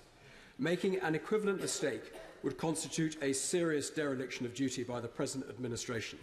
Does my right honourable friend understand the relief now that the no-deal preparations are going to be overt, and will she ensure that the resources and commitment that may have been absent from these preparations are now given to this very important task to show the steel in our position? Can I say to my honourable friend that we have, of course, as he I'm sure will know, allocated a significant amount of money, £3 billion over 2 years, £1.5 billion of which I believe has already been allocated to departments to do their work on preparing for leaving the European Union. Of course, some of that work will relate to what might be necessary in getting a deal, and other will be relate to what would be necessary in a no-deal. Work has been undertaken by departments already, but we are now stepping up the pace of that work and the intensity of that work. Mrs Mary Cray. Mr Speaker, on Friday night after the Chequers meeting, she announced unanimous Cabinet support and reaffirmed the principle of collective responsibility. After the resignation of 2 of her Cabinet today, it now looks like she could have a hat-trick by close of play. So has she appointed a new Foreign Secretary, and if so, who is it? Well, can I say to the honourable lady that I have actually been in the chamber for quite a time since the resignation of the Foreign Secretary. I will be appointing a new Foreign Secretary in due course. Mr Andrew Salou. In South West Bedfordshire, small businesses are also the lifeblood of our economy. My constituent started his 4 years ago. It turns over 4 million and moves high-value capital equipment across EU-UK borders at short notice on a daily basis. Before Friday, he feared for the future of his business. Friday's agreement gives him hope. I ask her to maintain her resolve to help him and men and women like him across our United Kingdom. My honourable friend is absolutely right that small businesses form the backbone of our economy, and it is right that we have heard from businesses large and small about their interest in maintaining that frictionless trade across our UK-EU borders, and that is exactly what we will be delivering in this proposal. West Streeting. Mr Speaker, there is an air of complete unreality this afternoon, because it should be blindingly obvious from the resignations of the Foreign Secretary and the Brexit Secretary and the constituency of opinion they represent in the government benches that there is no majority in this House for the Chequers deal. It is dead. No European leader ought to take it seriously because it won't pass the House. So the question for the Prime Minister is, when will she finally accept that trying to appease the hard Brexiteers on her own benches will never work, to reach across, but also to accept on these benches we will never vote for a deal that delivers a softer Brexit, yes, on goods, but a hard Brexit on services? Say to the honourable gentleman that through all of these in these decisions, I have people complaining that I've taken the view of this side of the argument or that I've taken the view of the absolute opposite side of the argument. What I have done is put forward what is in the national interest for the best Brexit deal for Britain. Andrew Rosindell. Will the Prime Minister explain to the House how the new UK-EU free trade agreement will ensure that London retains its status as the global trading capital of Europe? But to do that, isn't it best that the rulebook is made in Britain? To my honourable friend that, of course, if we look at the 2 areas of goods and services, what is very clear is that those who will be trading with the European Union will continue to operate according to that rulebook in the European Union. Where we do need to ensure that we have that flexibility, and particularly to protect one of the key areas for London, which is the City of London as a global financial centre, providing significant proportion of the debt and equity that underpins business across the European Union, with the risks that that entails here in the United Kingdom. It's right that we have regulatory cooperation with others, but that we are able to have rather more flexibility on services, and that will be good for London. Angela Smith. Speaker, the Prime Minister today has presented a position in relation to the negotiating position arrived at Chequers as an evolution of her Mansion House statement. Most members of this House believe there will have to be further evolution of that position before the House will agree a deal. On that basis, will the Prime Minister agree that it's crucial to keep business in all parts of the economy, services and manufacturing, at the heart of the negotiating process? I think what is important to keep at the heart of the negotiating process is our duty to deliver on Brexit for the people of the United Kingdom, and also to do that in a way that is smooth and orderly and protects jobs and livelihoods and ensures our commitments to our precious union of the United Kingdom. And that's exactly what the government will be doing. Heidi Allen. Thank you very much, Mr Speaker. Does the Prime Minister recognise the overwhelming support she has for the pragmatic and collaborative approach he has taken in outlining these Brexit proposals, taken the lead to find a way forward that shows the sort of compromise needed to bring a divided country back together and crucially safeguard our economy. Because one of the qualities we expect in a Prime Minister is to lead, not quit, when the going gets tough. Yeah. Well, can I say to my honourable friend, it is absolutely the case that on issues like this, what is important is that we come to a decision that I and the government believes is in the UK's national interest and that will deliver a good Brexit deal for the United Kingdom, and that's where our focus is and will continue to be. Mr. Stephen Timms. Thank you, Mr. Speaker. The Prime Minister has opted, finally, for a high degree of alignment with the European Union. She's right to have done so.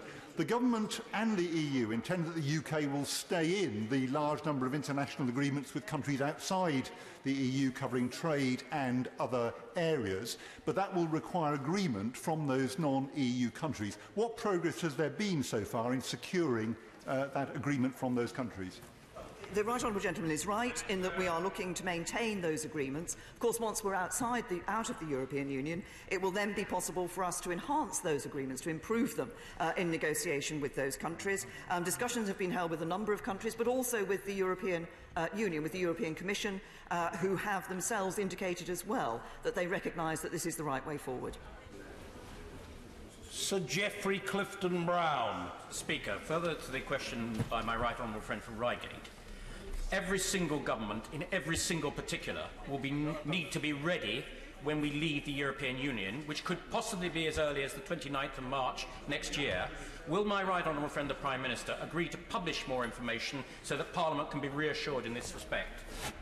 Well, can I say to my honourable friend that we have always been clear that we will keep Parliament informed of what we are doing, and that we have been one of the things I said in Lancaster House was that we will provide that information generally as and when it is possible to do so. He said, I think in his question, if we leave in the European Union on the 29th of March 2019, could I just confirm we will be leaving on the 29th of March 2019? Dr. Philippa Whitford. Thank you very much, Mr. Speaker. It may be possible that European leaders welcome this plan simply because it's the first thing to make it onto paper. The Prime Minister talks about sticking to a common rule book for goods, but not for services. But is it not the case that actually goods and services are often combined, particularly in the aerospace industry, which is important in my constituency? Can I say to the honourable lady, this is not the first time that the government has put something down on paper in relation to proposals for the future, but we have evolved the position from the Mansion House speech that I gave in relation to this area. The industrial goods rule book, if you like to use, as we have used that term, is recognised. It has been stable over quite a number of years, as has been pointed out from the government benches, and it is right, businesses, including the aerospace industry, were very clear that it was that rule book that they wanted to continue to operate by, and that would protect jobs, and that's the reason why we have taken this step. Mr. Mark Francois. Thank you very much, Mr. Speaker. The Brexit Secretary has unfortunately resigned. He, at least in theory, was leading our negotiations with the European Union. For months, his department had been working on a detailed white paper, but that was not presented to the Cabinet at Chequers. They were presented with a different plan. Can I echo the call made earlier from my honourable friend for Harwich and North Essex, that DEXU white paper should now be published so that the House and the country have a chance to see the alternative options which DEXU themselves had proposed? Can I say to my honourable friend that it was always clear that the white paper, which will be published as a DEXU white paper, would reflect the position of the government, and the white paper that is published next week will do exactly that. Dr. Rupa Haq. Thank you, Mr. Speaker. Now that even senior members of the government are resigning, DEXU's midnight runners and the Foreign Secretary, because they think that we're heading for a bad Brexit deal, can I suggest to her that at the end of the negotiation she could put herself in a strong position by holding a people's vote on the fight to validate the final deal? What is she scared of otherwise? I think I've covered this point on a number of occasions, and I think it remains unfortunate that the Labour Party is not willing to rule out a second referendum. This House, this Parliament, overwhelmingly gave the people of this country the decision and the choice as to whether to leave the European Union. They voted. I think the vast majority of the public out there want their government to deliver on that, not to have a second referendum, but to have faith with the British people and deliver on their vote. Martin Vickers. Mr Speaker, my constituents voted 70% for Brexit. In the last 2 years, they've become increasingly frustrated at the progress being made and the concessions that have been made. That frustration is now turning into anger. What can the Prime Minister say to them that will actually reassure them that there will be no further concessions? Can I say, first of all, to my honourable friend, that I believe the important message to his constituents and to others is that we are delivering on those key issues that I believe led to people voting to leave the European Union. So an end to free movement, no more vast sums of money going to the EU every year, coming out of the CAP and the CFP, out of the jurisdiction of the European Court of Justice. And he talks about their concerns about the timetable. It is precisely to ensure that we are able to reach the end of our negotiations this autumn, such that we have, where we have a deal, we have those proposals in place by the 29th of March 2019, that we have are presenting this proposal to the European Union. His constituents will see us leave the European Union on the 29th of March 2019. Stephen Kinnock. Mr Speaker, contrary to what the Prime Minister has repeatedly told the House today, the EEA agreement does in fact enable the suspension and reform of free movement of labour, removes the direct effect of EU law and sits outside the jurisdiction of the ECJ. The Chequers proposal, on the other hand, is a bureaucratic nightmare that's riddled with ambiguity and complexity. Why doesn't the Prime Minister stop trying to reinvent the wheel and commit instead to an EEA-based Brexit?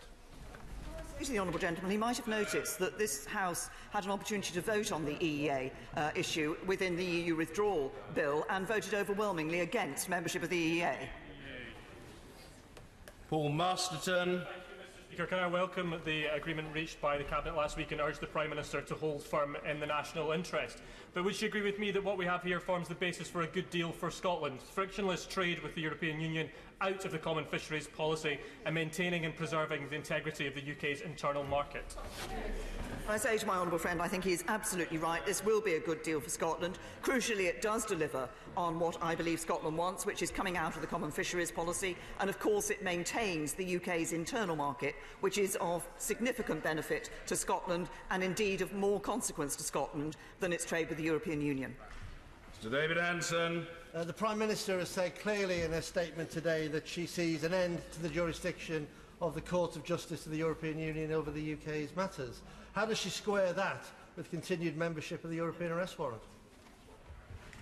We are clear that as we go ahead forward in these negotiations, we will be looking at the question of how we can operate the various operational capabilities that are there in the security arrangement in the future to the benefit of both citizens in both the United Kingdom and in the European Union. But our position in relation to the European Court of Justice remains. And the European arrest warrant, of course, changes were made when I was Home Secretary to the operation of that European arrest warrant, not under the European Court of Justice's jurisdiction, but under the laws of this country and determined by this House. Anne-Marie Morris. Prime Minister, I've listened very carefully to everything that you've said today, and I've read very carefully everything that you have circulated. Indeed, I've even been to one of the briefings that you organised today. And I was struck by the reply from your presenter. Every time there was a question about why we're not going to have something better than was on the piece of paper presented, it was that the EU simply wouldn't agree. I've gone very carefully through everything, and I simply cannot see how what was agreed at Chequers actually does deliver Brexit, to be honest, hard or soft. There's lots of use of indirect instead of direct, but I don't think we've been delivering. Please, I think that people would like you, Prime Minister, to stand up to Mr Barnier and to say no. And I'd like you to bear that in mind when you go through the white paper to look for what you might put in it to make it deliver fruit. Otherwise, Brexit will not deliver the economic dividend it should. I allowed the Honourable Lady to complete her question, but can I very gently encourage her to remember that we don't use the word you here? She has now been a member for 8 years, and I look to her to set an example to other colleagues, new colleagues, who require leadership. The Prime Minister. Can I say to my honourable friend, it is precisely because we are saying no to the proposals that have been put forward by the European Commission that we are putting forward our own proposal, which is much more ambitious, more comprehensive than those that have come from the European Union, I believe in the best interests of this country. Pete Wishart. I don't know if you had a chance to see the breaking news, but apparently there's one going out which is saying that Theresa May will contest any vote of no confidence in her. So can I ask the Prime Minister, does she anticipate such a vote, and who does she think may challenge her?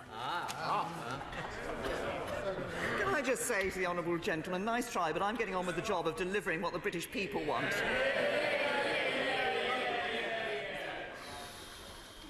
Charlie Elphick. Mr. Speaker, can I welcome the Prime Minister's statement that no deal preparations will be stepped up? And can she tell the House what those preparations are, how they'll be stepped up, whether that will include new money, and most importantly, whether it will include the delivery of the lorry park on the roads to the Channel ports that were promised 2 years ago but have not yet been delivered by the Department for Transport? Well, can I say to my honourable friend that, as I said earlier, 1.5 billion of money has already been allocated. The Chancellor made 3 billion available over 2 years for the various preparations, which include the no-deal preparations. It will now be the new Brexit Secretary will be taking on the task of ensuring that we step up those proposals for no deal, that preparation for no deal. I'm going to say to my honourable friend, I know from previous discussions the concern that he has about the potential lorry park in Kent in relation to the port of Dover. He champions the rights of his constituents and the needs of his constituent very eloquently in this House. Tom Brake. Thank you, Mr. Speaker. With the setback of 4 ministerial resignations and March 2019 bearing down upon us, could I ask the Prime Minister to think again about the extension of Article 50? It would enable her to hold a final say on the deal vote. Now, I know that she's not in favour of that, but it would also enable her to have additional time to secure extended negotiations with the European Union, perhaps a better deal than the one she might be about to secure currently. Thanks for the right honourable gentleman. No, we're not going to extend Article 50. We have a timetable. We're working to that timetable. We will leave on the 29th of March 2019. You're okay. I'm very well. James Cartledge. Speaker. The honourable gentleman doesn't have to look quite so surprised to be called. He was standing. It's very good to know that he knows his own name. I did call him, and the House, and perhaps the nation, wish to hear him. James Cartledge. The largest employer in my constituency is Philips Avent Baby Care, which employs 1,500 people. And at the weekend, the chief executive of Philips made clear that in the event of the hard Brexit, that plant could close, which would be a massive shock to my local economy. So can I say to my right honourable friend, there's a lot of excitement about certain jobs being lost in this place. Can I say to her, I will be supporting her negotiating position because it prioritises the jobs that matter, our constituents. Well, can I say to my honourable friend that it is precisely the route that we're taking is a route that delivers on Brexit, delivers on the vote of the British people, but does so in a way that does protect jobs and livelihoods and maintains the other commitments that we have made. And he's absolutely right. People talk about things in this House, but actually it's the jobs of our constituents that we should be concerned about. Ian Murray. Thank you, Mr. Speaker. The government is in utter chaos on a cabinet agreement that's taken 2 years to achieve, that the EU may never agree to, and barely covers 20% of our economy.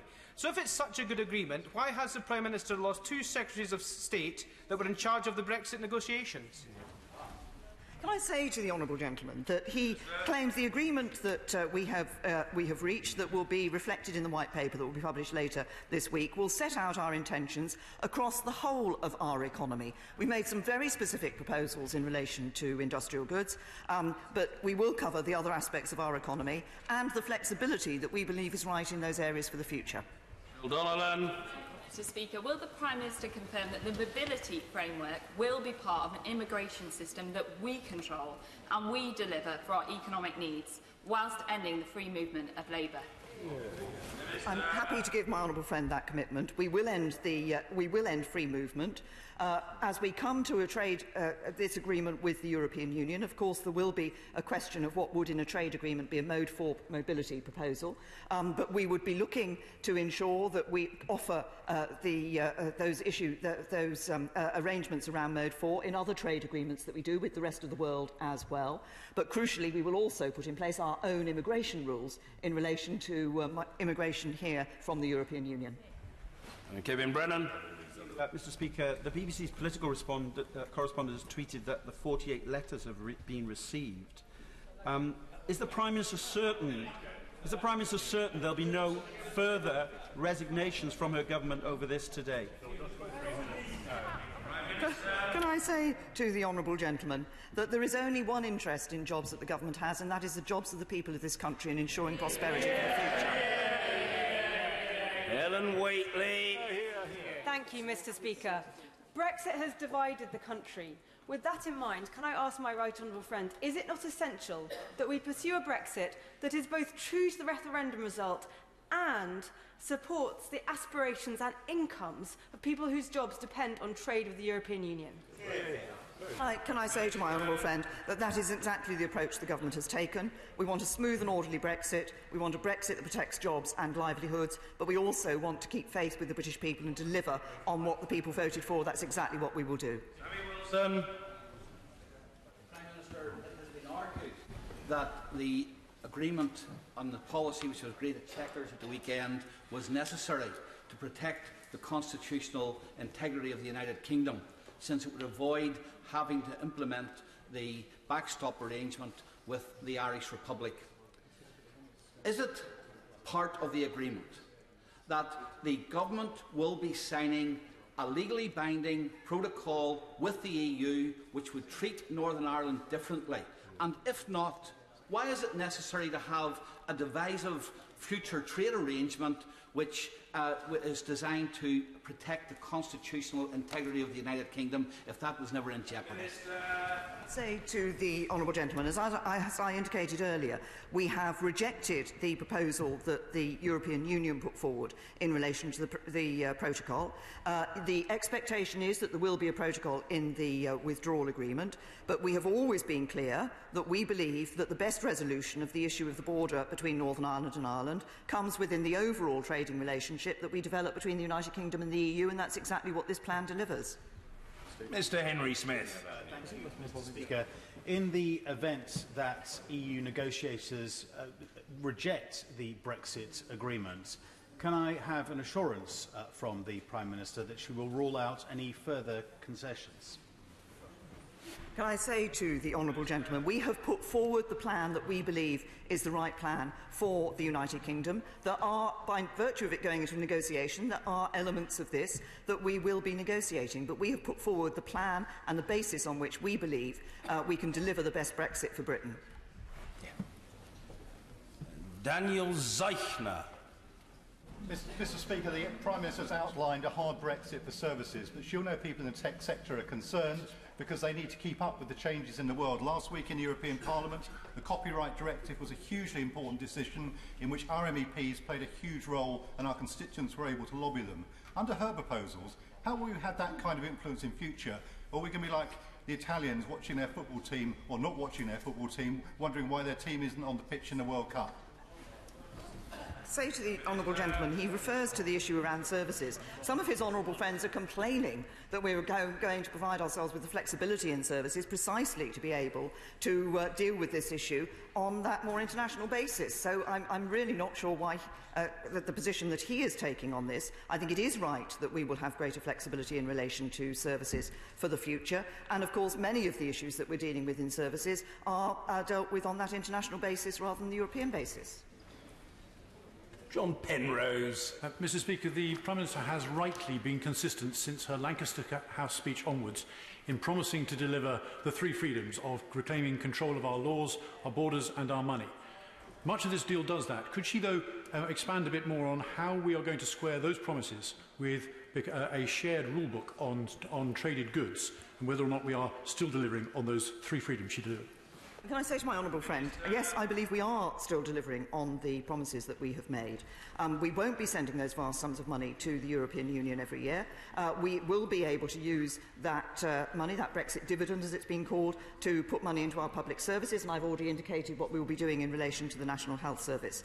The jurisdiction of the European Court of Justice will end in the United Kingdom, and in relation to the question of our borders, we will have control of our borders because we will be deciding, we will be setting the rules for immigration here in the United Kingdom. Chris Stevens.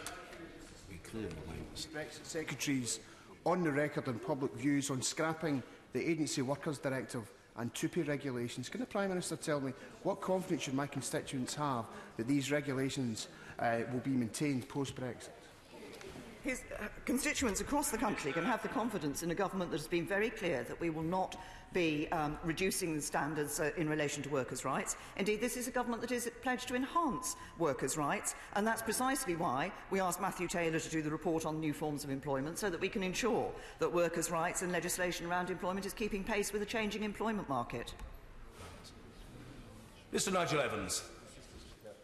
Prime Minister, I don't religiously read every tweet that emanates from the hands of President Trump, so I don't know what his views are on the Chequers deal, but the Prime Minister is meeting him later this week. Will she be discussing the exciting potential for trade deals with the USA, and does she believe that there is anything in this Chequers deal that could possibly inhibit that trade deal? Say to my right honourable friend that I'm sure that trade will be one of the issues that I discuss with President Trump, and as indeed will other key issues like security and defence. As he knows, the United States are our longest standing and deepest security and defence partner. This arrangement, this proposal that we're putting forward, what we're presenting the EU with, does enable us to sign trade deals around the rest of the world. But I would just caution honourable members that of course, when any trade deal is being signed, the United Kingdom will take a decision as to what standards it wants to continue to abide by, and will make decisions as to whether those standards will be changed, those standards will be torn up, or the trade deal will be affected by that decision. But that will be a decision for us here in the UK. Yeah. Dr. Lisa Cameron. Many thanks, Mr. Speaker. The UK's textile and fashion industry contributes £28 billion annually, and textiles are a significant contributor to our Scottish economy. As chair of the All-Party Group on Textiles and Fashion, the industry is concerned about passporting of goods, but also of highly specialist services. So how does the plan protect creative industry services? Will she do this and ensure no fashion faux pas going forward? Can I say to the honourable lady, when she sees the white paper that will be published later this week, she will see that it will cover this issue of the creative industries. The honourable gentleman, I can't believe the honourable gentleman, the member for Gloucester, is standing here, was absent from the chamber for some considerable period of time, but maybe he was waiting for the next statement. I don't know. Jeremy Lefroy. Thank you very much, Mr. Speaker. May I join my right honourable friend in paying tribute to our right honourable friends for House of Price and Howden and Wickham on all the work they did on the EU withdrawal bill and much else, and also to our right honourable friend for Uxbridge and Ruislip for all the work he's done in representing the United Kingdom, and I would pay particular tribute to his work in Africa. Could I thank her and ask how the association agreement, which is being put forward from the Chequers Agreement, will ensure that we put national security, economic prosperity, and indeed our United Kingdom at the heart of our negotiating objectives? I thank my honourable friend for his question, and can I also say it gives me the opportunity to congratulate my honourable friend, the member for Wickham, for the very hard work that he put in on the EU withdrawal bill. He did a very good job in relation to that legislation. The point of the association agreement is that it provides a framework within which it is possible to set the various other agreements that we come to on trade, on security, and do exactly what my honourable friend has referred to in making sure that the deal we're putting forward is the right one for the UK. Susan Ellen Jones. Mr. Speaker, over the past few weeks, we've seen the great concerns of major manufacturing companies, of farmers and of the service sector in North Wales at the government's approach towards Brexit. These aren't people with a political axe to grind in any way. They are deeply, deeply concerned about jobs and our economy. What confidence do we have that the government and the Prime Minister will listen to them, bearing in mind that this deal that was agreed round the Cabinet table is unravelling as we speak and is very, very unlikely to secure any agreement anywhere? Honourable Lady, that we have precisely been listening to manufacturers, to businesses, to farmers, to others up and down the country who provide jobs, and that is precisely why we have come forward with a proposal which delivers on Brexit but does so in a way that protects jobs and livelihoods. Mr. Ian Stewart. Thank you, Mr. Speaker. Welcome the decision to seek membership of a Trans-Pacific Partnership. Can my right honourable friend give me some indication of the value to the UK economy of such a membership? And has she received any indication from any of the other signatories that there is anything in the Chequers Agreement that would inhibit UK membership? Can I say to my honourable friend that the opportunity to join the TPP is something that my right honourable friend, the Trade Secretary, has been championing. I think since he came into office, he's been very clear on that particular issue. And we are clear, and indeed the Prime Minister of Australia this morning said that he welcomed the interest that the United Kingdom was showing in the TPP, and we would, as we looked at the Chequers agreement, we were one of the things we looked at was would it enable us to join the CPTPP, and it would. Justin Madders. We know on Friday night the entire Cabinet supported the Prime Minister's position, but as of today, that's no longer the case for two of her now former colleagues. Can the Prime Minister advise us what further information has come to light in the intervening period to cause those colleagues to change their minds? To the honourable gentleman that the Chequers Agreement remains as it was, as the agreement that we took on Friday. I did indicate collective responsibility at that time, and two members of the Cabinet have chosen to stand down. Mr. Richard Graham. Mr. Speaker, I welcome the Prime Minister's commitment to pursuing accession to the Trans-Pacific Partnership, which would give us the opportunity to have closer trading links with some of the world's fastest-growing economies. Could she seize the moment with President Trump here this week to raise the question as to whether the United States of America might also reconsider its relationship with the proposed TPP? I say to my honourable friend that I think we will take this one stage at a time. I think let us focus the United Kingdom on its membership of the TPP, and maybe that would give a message to the United States. Deirdre Brock.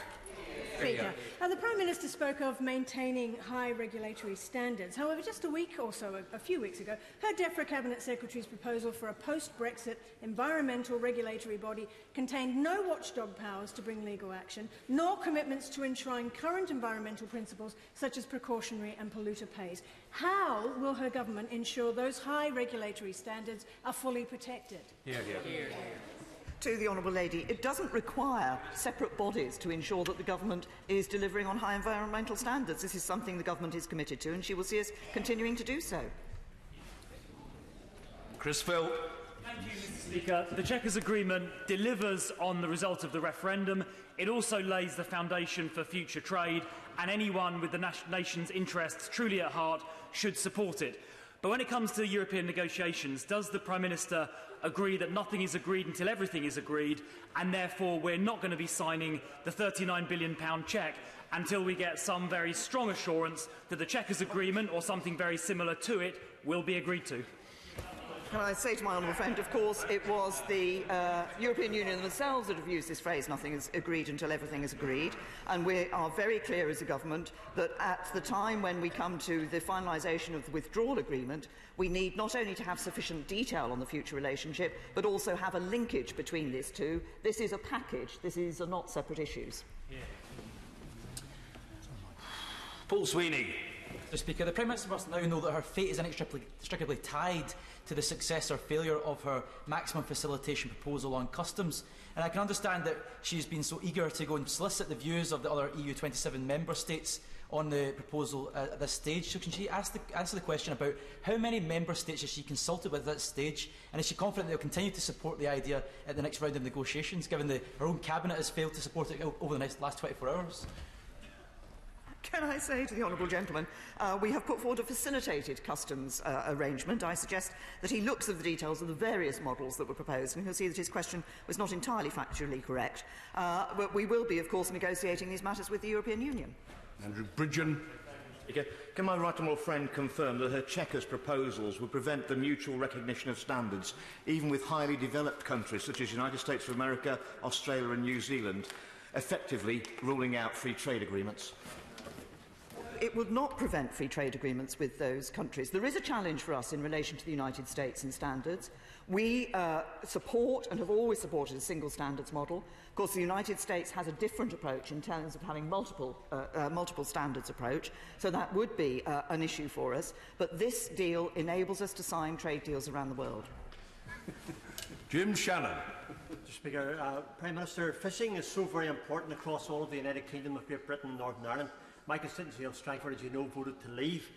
In the village of Portavogie, almost to a man and almost to a woman, they want out of the EU. So can the Prime Minister reassure this House that we will have control of our fishing waters, of quotas, of days at sea, an unfettered free fishing sector that we control in our hands in this House? Did you not read the paper? Can I say to the honourable gentleman, I can give him the reassurance, we will come out of the common fisheries policy, we will be an independent coastal state. It will then be for us to negotiate in the normal annual negotiations that take place in relation to access to waters and our fishermen's access to other waters, but we'll be doing that as an independent coastal state. Dr Matthew Offord. Can the Prime Minister confirm whether, under her proposals, including the Common Rule Book, that the United Kingdom will be able to ban live animal exports and also introduce other animal welfare standards we're currently prevented from because of our membership of the European Union? We would be able to enhance the standards that we have here, but we would have committed to that rule book on a number of areas. In relation to the area of agriculture and agri-foods, there are different levels of rules that operate at the moment. What we're talking about in relation to the common rule book is on sanitary and phytosanitary, and there are various other aspects, including CAP, that this does not relate to. Mark Pawsey. Mr Speaker, I wonder if I could just first congratulate and thank the Prime Minister, who's had a few busy days but has managed to be at the dispatch box for the past best part of the past 2 hours. So thank you, Prime Minister. But I'm just wondering if the Prime Minister could confirm that this is a good and positive arrangement for business and jobs by establishing a free trade area which will enable the frictionless trades that's so important to manufacturers operating just-in-time supply chains such as automotive and aerospace, while at the same time providing the flexibility to pursue trade opportunities around the world. Yes, it's precisely, we wanted to ensure two things. First of all, we were able to continue to have a good trading relationship with the European Union in future, but also that we would be able to do those trade deals around the rest of the world. The proposals we've put forward for the frictionless trade does exactly what my honourable friend says and ensures that we maintain those integrated supply chains and the jobs that rely on them. Tom Pursglove. Well, Mr Speaker, one of the key reasons that people voted to leave in Corby was to have a proper trade defence instrument set up in this country so that we could take the right steps in the circumstances when we need to protect our industries against unfair dumping on our market. Will that be the case under this setup? Yes, and when the White Paper is produced, my honourable friend will be able to see the arrangements that will be put in place for trade remedies and sanctions. Matt Warman. My constituents voted more than any other to leave the European Union, and what they say to me today is, please, can we just get on with it? This deal that was negotiated at Chequers delivers on bringing decisions on immigration, on money and law back to this House. Please, will the Prime Minister get on with it and urge the European Union to get on with it? Well, I'm very happy to agree with my honourable friend, and I hope and expect that we will now see a greater pace in the negotiations, a greater intensity in the negotiations, because we want to ensure that we achieve that October deadline in coming to an agreement. Huddleston. Mr. Speaker. Can the Prime Minister confirm that services make up nearly 80% of the UK economy, yet there never has been and probably never will be a properly functioning single European market in services, probably one of its greatest failures? Isn't taking a flexible approach to services therefore eminently sensible? Can I thank my honourable friend for his comments and for pointing out what seemed to be a fact that had evaded a number of the Labour Party questioners today, and precisely that there is not that single services market in the European Union. It is right that we take a flexible approach. That's in our interests. Dr. Caroline Johnson. Thank you, Mr. Speaker. Two-thirds of my constituents in Sleaford North Wycombe voted for Brexit.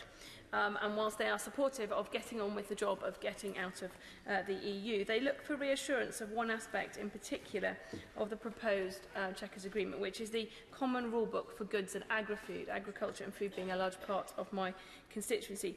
Can the Prime Minister confirm what options will be open for us if we don't agree to any aspect of that rule book, and who is writing the rules in the future?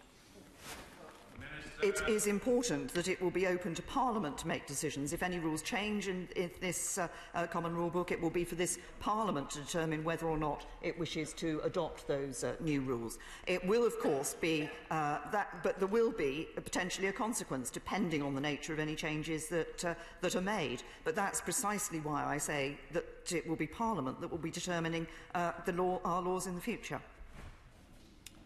Steve Double. Thank you, Mr. Speaker. The Prime Minister will be aware that these proposals go further than many of us and indeed many voters would like to see us go, and are at the absolute limit of what many of us will feel we're able to agree to. So would she reassure the House and indeed the voters in my constituency that when she presents this deal to the EU, she will make absolutely clear that there is very little room for any further concessions, and that rejection of this deal by the EU is likely to result in a no-deal outcome?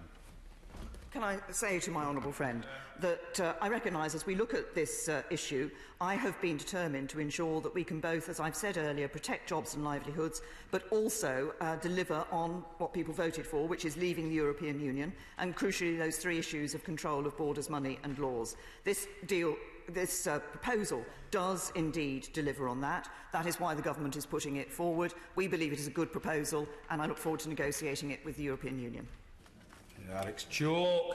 It's easy to talk about Brexit, but the Prime Minister has got to deliver it. Does my right honourable friend agree that the Chequers proposals balance securing jobs in vital sectors like Gloucestershire's aviation supply chain, whilst delivering on the promise of an enterprising and independent trade policy?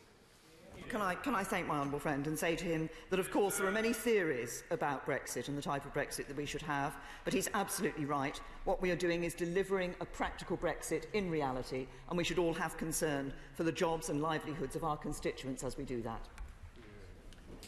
Sir Peter Bottomley. Can my right honourable friend assure our European partners and our international partners that she and her cabinet colleagues have the overwhelming support of the majority of this party, of this House and the people of this country in moving forward in the way that the White Paper will suggest? He has shown for this. I think it is important that we now move forward together as one country, very clear in what we want to see in our future relationship with the European Union, and go into the negotiations with that confidence. Well, I'm most grateful to the Prime Minister, the Leader of the Opposition, and all 95 backbenchers who question the Prime Minister. Whatever people think about this matter, the Prime Minister has clearly scored highly today in terms of productivity. We can be clear about that. And statement, the Secretary of State for the Home Department. Thank you. Secretary of State for the Home Department, Secretary Sajid Javid. With permission, Mr. Speaker, I would like to make a statement updating the House on recent developments in Salisbury and Amesbury.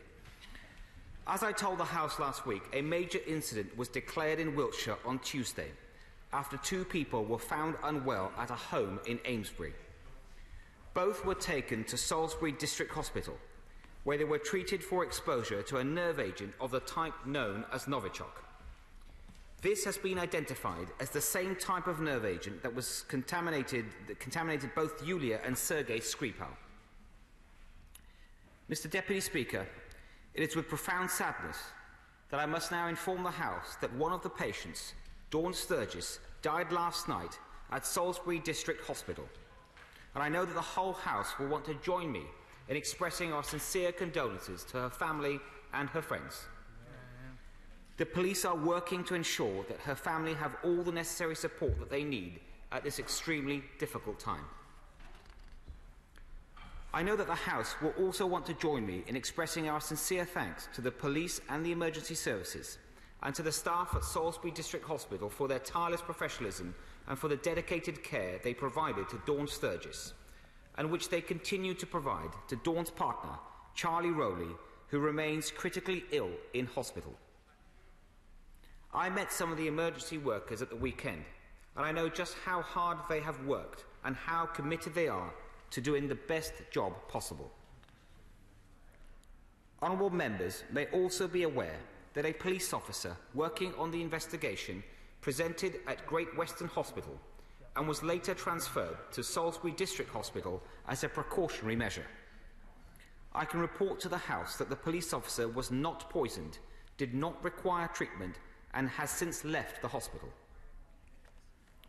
Mr. Deputy Speaker, Dawn's death only strengthens our resolve to find out exactly what happened and who is behind it. Earlier today, I chaired a COBRA meeting to discuss the next steps, and the Prime Minister and I will continue to receive regular updates about the situation. This is now a murder investigation, which is being led by about 100 detectives from Counter-Terrorism Police Command alongside officers from Wiltshire Police and other constabularies.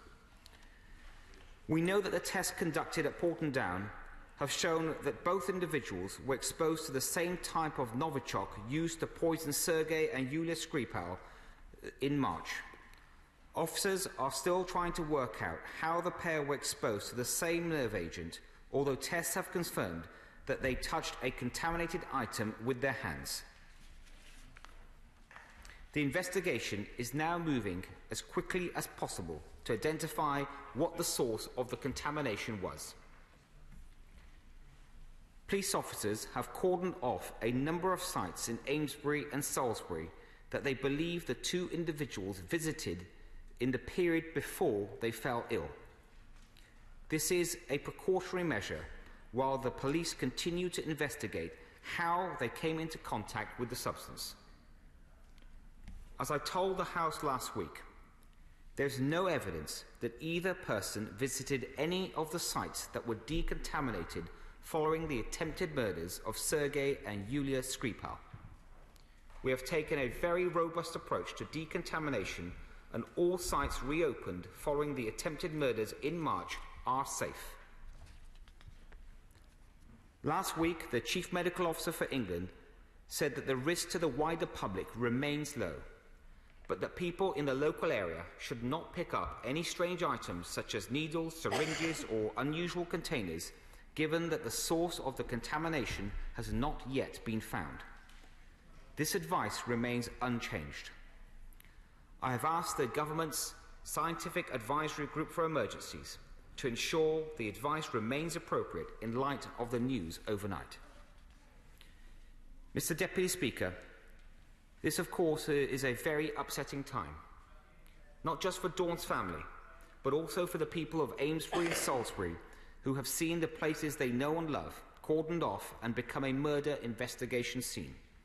I would like to reassure them that we are doing everything that we can to help keep people safe. I have also agreed with my colleagues that the Cabinet Office will work across government departments to develop a suitable support package for local businesses. Some of these businesses I met just yesterday. Mr. Deputy Speaker, the murder investigation is ongoing and investigators are working urgently and around the clock. This work will take time and the investigation must be allowed to proceed on the evidence and the facts alone. I will keep the House and the public updated on any significant developments. I commend the statement to the House. Shadow Home Secretary, Right Honourable Diane Abbott. Mr Deputy Speaker. I'd like to thank the Home Secretary for making his statement to this House and for allowing me prior sight of it. And I welcome the fact that the Home Secretary is doing his best to keep the House promptly updated on this very serious incident. The whole House appreciates that he chaired another Cobra meeting on this important issue this morning. The first thing that must be said is that our deepest sympathies go out to the friends, family and loved ones of Dawn Sturgis. It was a horrific way to die. And I think members on both sides of the House can agree that it is of the paramount importance that we establish exactly how it happened. I'm sure that the family and loved ones of Charlie Rowley must be deeply concerned at this time. We can at least offer them the reassurance that we are confident that the medical staff and medical specialists are doing everything they can. We wish him a full recovery.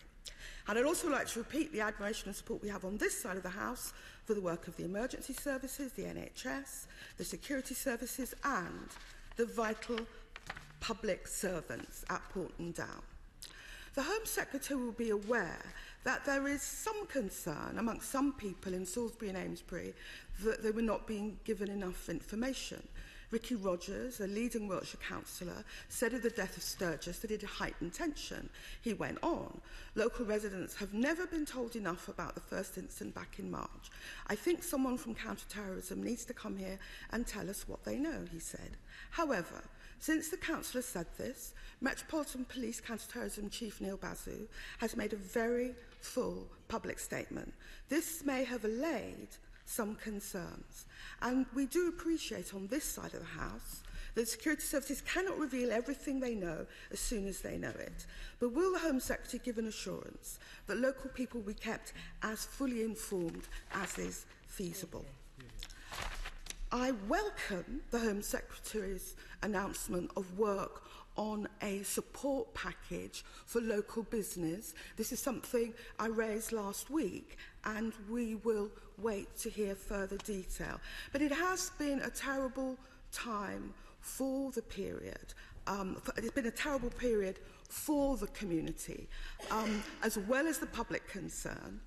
The first and now the second poisoning incident will be a blow to business and retail in the area. Local businesses were only just recovering from the fallout from the original incident. So, as I said, we welcome news about a support package.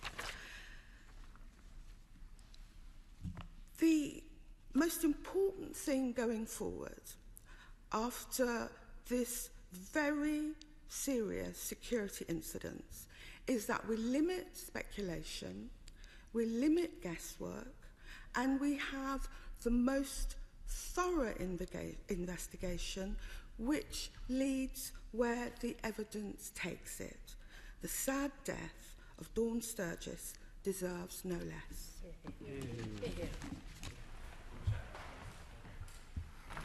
Mr Deputy Speaker, can I just start by thanking the Right Honourable Lady for her comments, and let me also join her. She quite rightly started with expressing her thoughts for the family and friends of Dawn Sturgis, who of course they will all be going through an incredibly difficult time, and she's right to start with those remarks, and also to remind us all that Charlie Rowley is still gravely ill in hospital, and the whole thoughts of the House, all of us here today, remain with him, and we wish nothing more than a speedy recovery for him.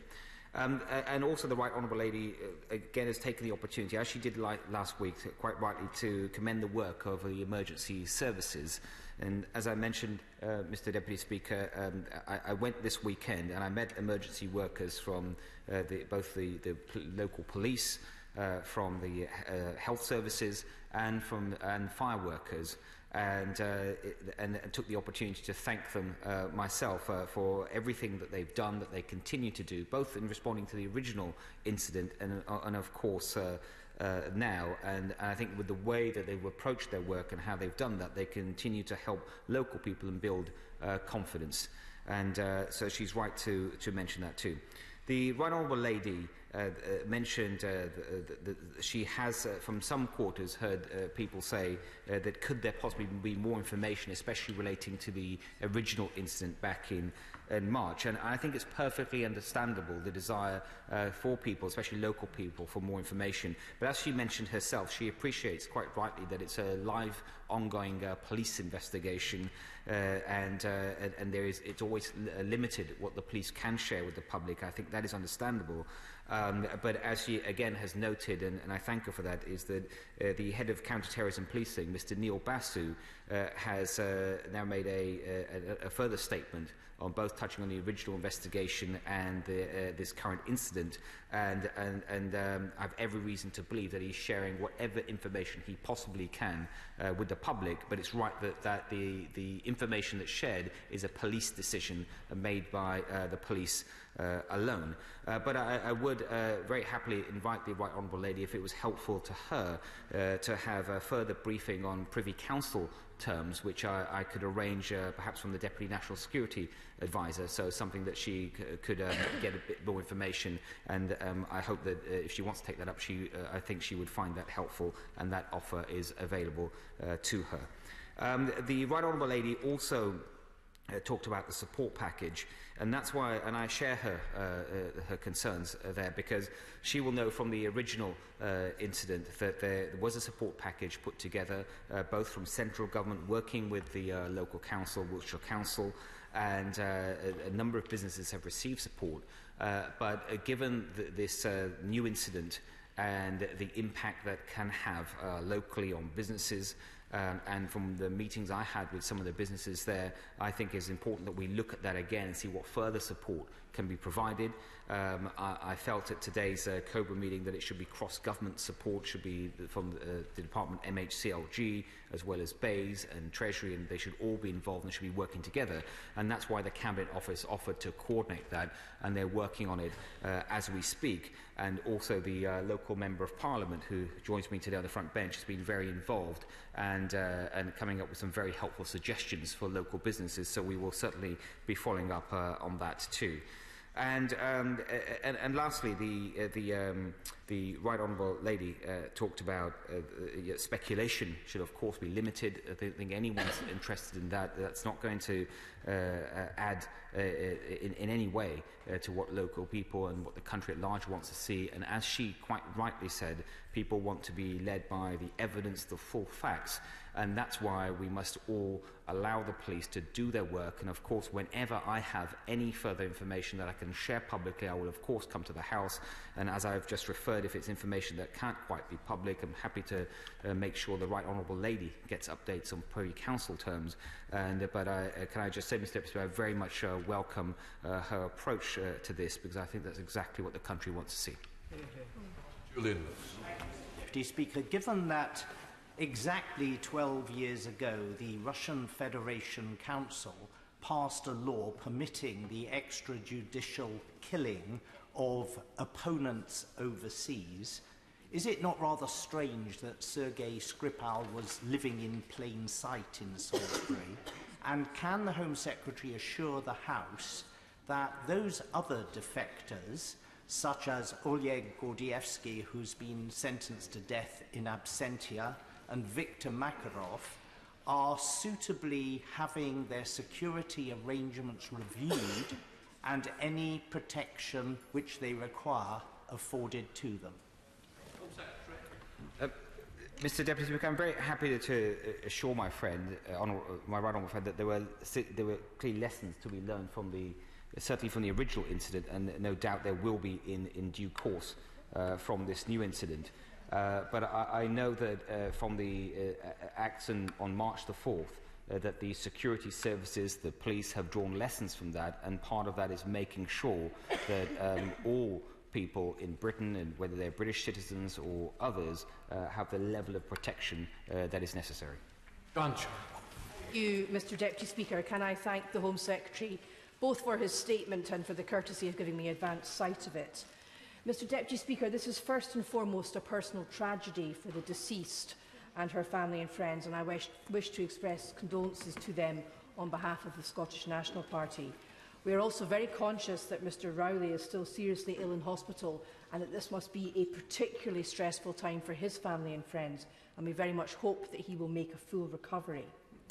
Like others, I wish to acknowledge the emergency services, particularly the NHS staff, for their swift, professional and brave response to these incidents.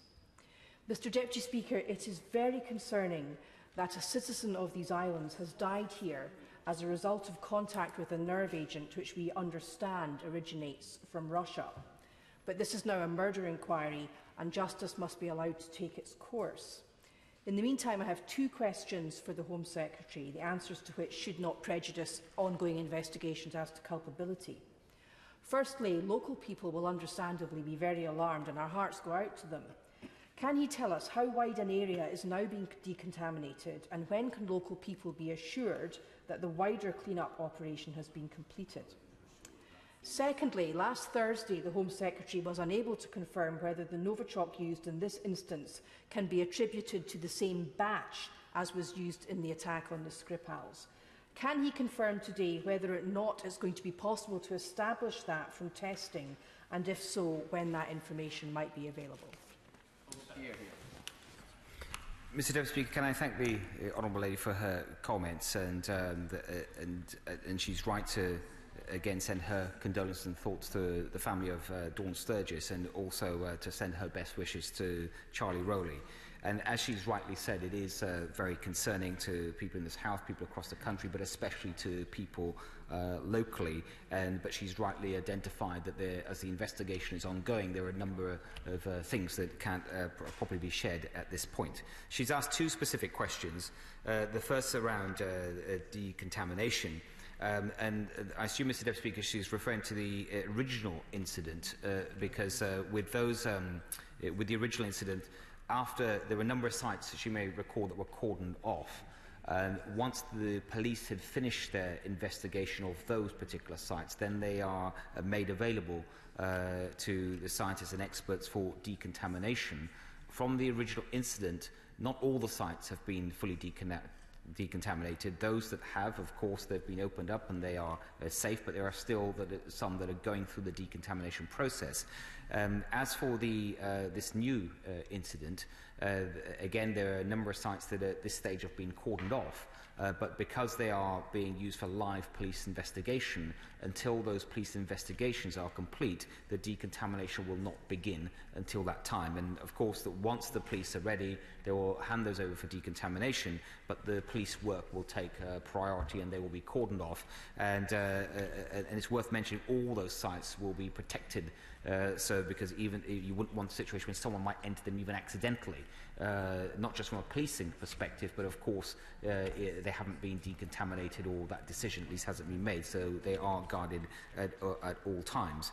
Then she's also asked me the question about the batch. So she's right in again to remind the House that the nerve agent that's being used in this incident is the same as the March the 4th incident, but we have not, the scientists have not been able to identify or determine if it is the same batch. So it may well be, but at this point that is not known, and that's partly because the sample that the scientists have at this point at Porton Down from this incident has come from blood samples from the 2 individuals that have been contaminated, and it's not enough a strength of sample, so to speak, to match it in terms of batch.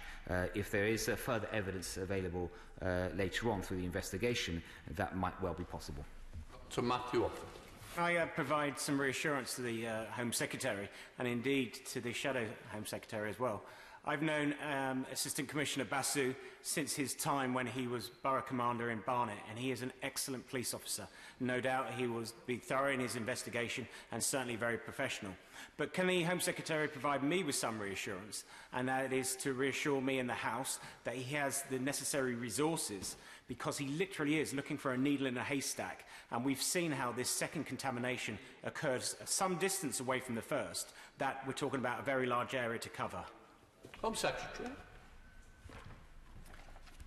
First of all, can I thank my honourable friend for expressing his confidence in Neil Basu, who has been leading both investigations, both from the original incident and in this case, but also has excelled himself in his response to some of the terrorist attacks sadly the country has seen.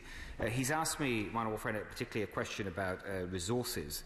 And I would like to give him that assurance. But one of the reasons I went this weekend and spoke to the Chief Constable there locally and to counter-terrorism policing both last week and today is to assure myself of that.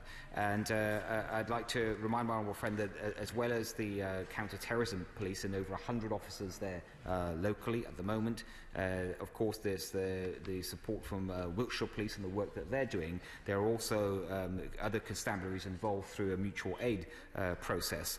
And when this second incident came about, Wiltshire Police requested support from military police as well to help guard some of the sites, and that military police support was on the ground within 48 hours. And so I believe at this point there's enough support, but we will keep that under review, and if more support is needed, we will of course make it available.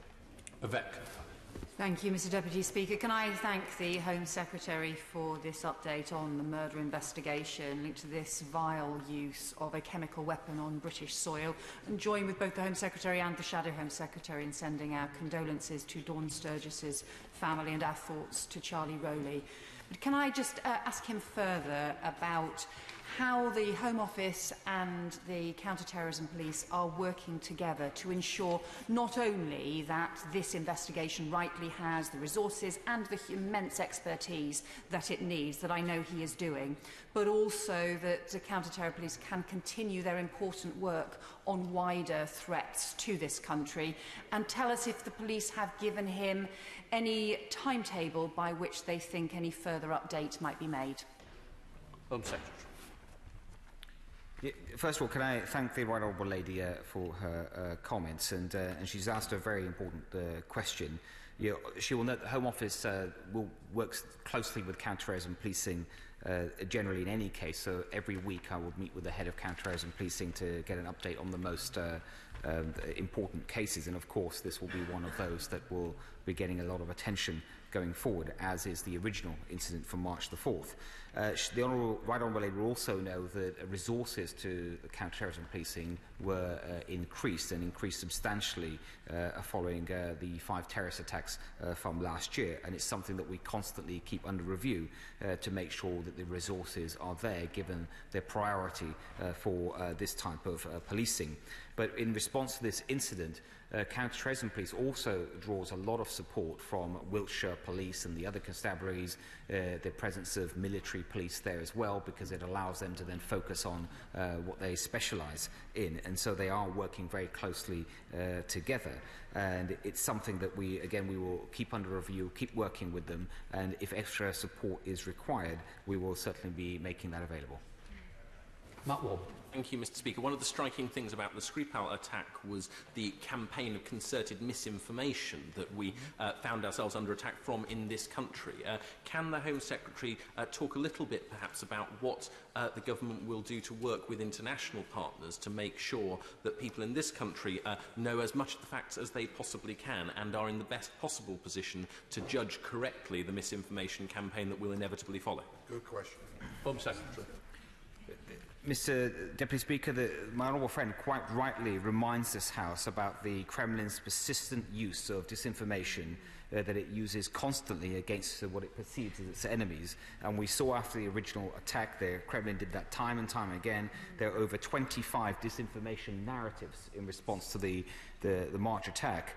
And sadly, with regard to these Amesbury, these poisonings, the Kremlin has already established some 12 false narratives. I mean, they specialise in false information.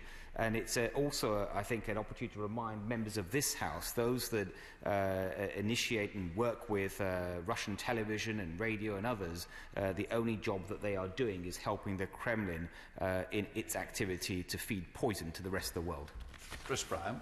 on the matter of the Russians feeding poison to the rest of the world, is it still the government's working assumption that the only credible explanation of what happened earlier on this year was that the Russian state were directly involved in ordering the poisoning of Sergei and Yulia Skripal, and that if that is the case, then the most likely option still today, the most likely explanation rather still today, is that the Russians have been so careless about the way in which Novichoks have been used in the United Kingdom that this murder still lies at the door of the Kremlin.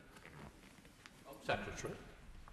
Mr Deputy Speaker, I can tell the honourable member it is, with regard to the original incident on March the 4th, it is absolutely still the government's view that there is no other plausible explanation than the Kremlin were responsible for the attack on Yulia and Sergei Skripal.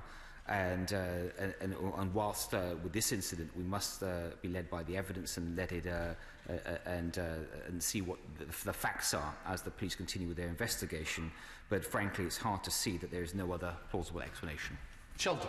Thank you, Mr Deputy Speaker. Can I echo my right honourable friend's gratitude to Wiltshire's emergency services and the staff at Salisbury Hospital? And can I request that he does ensure that they have all the information, support and resources available to continue to do their job? Secretary. Yes, Mr Deputy, I can give my honourable friend that assurance. With this new incident, the right amount of resources available, but they're being used in the best way and to have the biggest impact. And that's something we will constantly keep under review, but we are to have the biggest impact. And that's something we will constantly keep under review, but we are ensuring that whether it's for the police work or working with the local authorities and others, that the resources that they need will be there. Jamie Stone.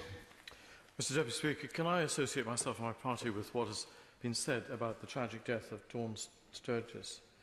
It was needless, it was undeserved, and to be honest, it seems chillingly sinister that a death this can happen in our country in this day and age. I accept the argument that probably the Russian state was associated with the earlier attack in the year, and perhaps the Home Secretary is correct to say that we shouldn't jump to any conclusions while the investigation is carried out. Can I take the question earlier asked about the involvement in the international scene in terms of trying to work out what happened here? Has the Home Secretary applied pressure to his counterparts in the Russian state, perhaps not with any sound success, to see if they would be forthcoming with intelligence about the agent and, more importantly, its possible cure? Secretary. Mr Deputy Speaker, the Honourable Gentleman first of all reminds the House of the nature of the original attack where we do have far more information and facts about.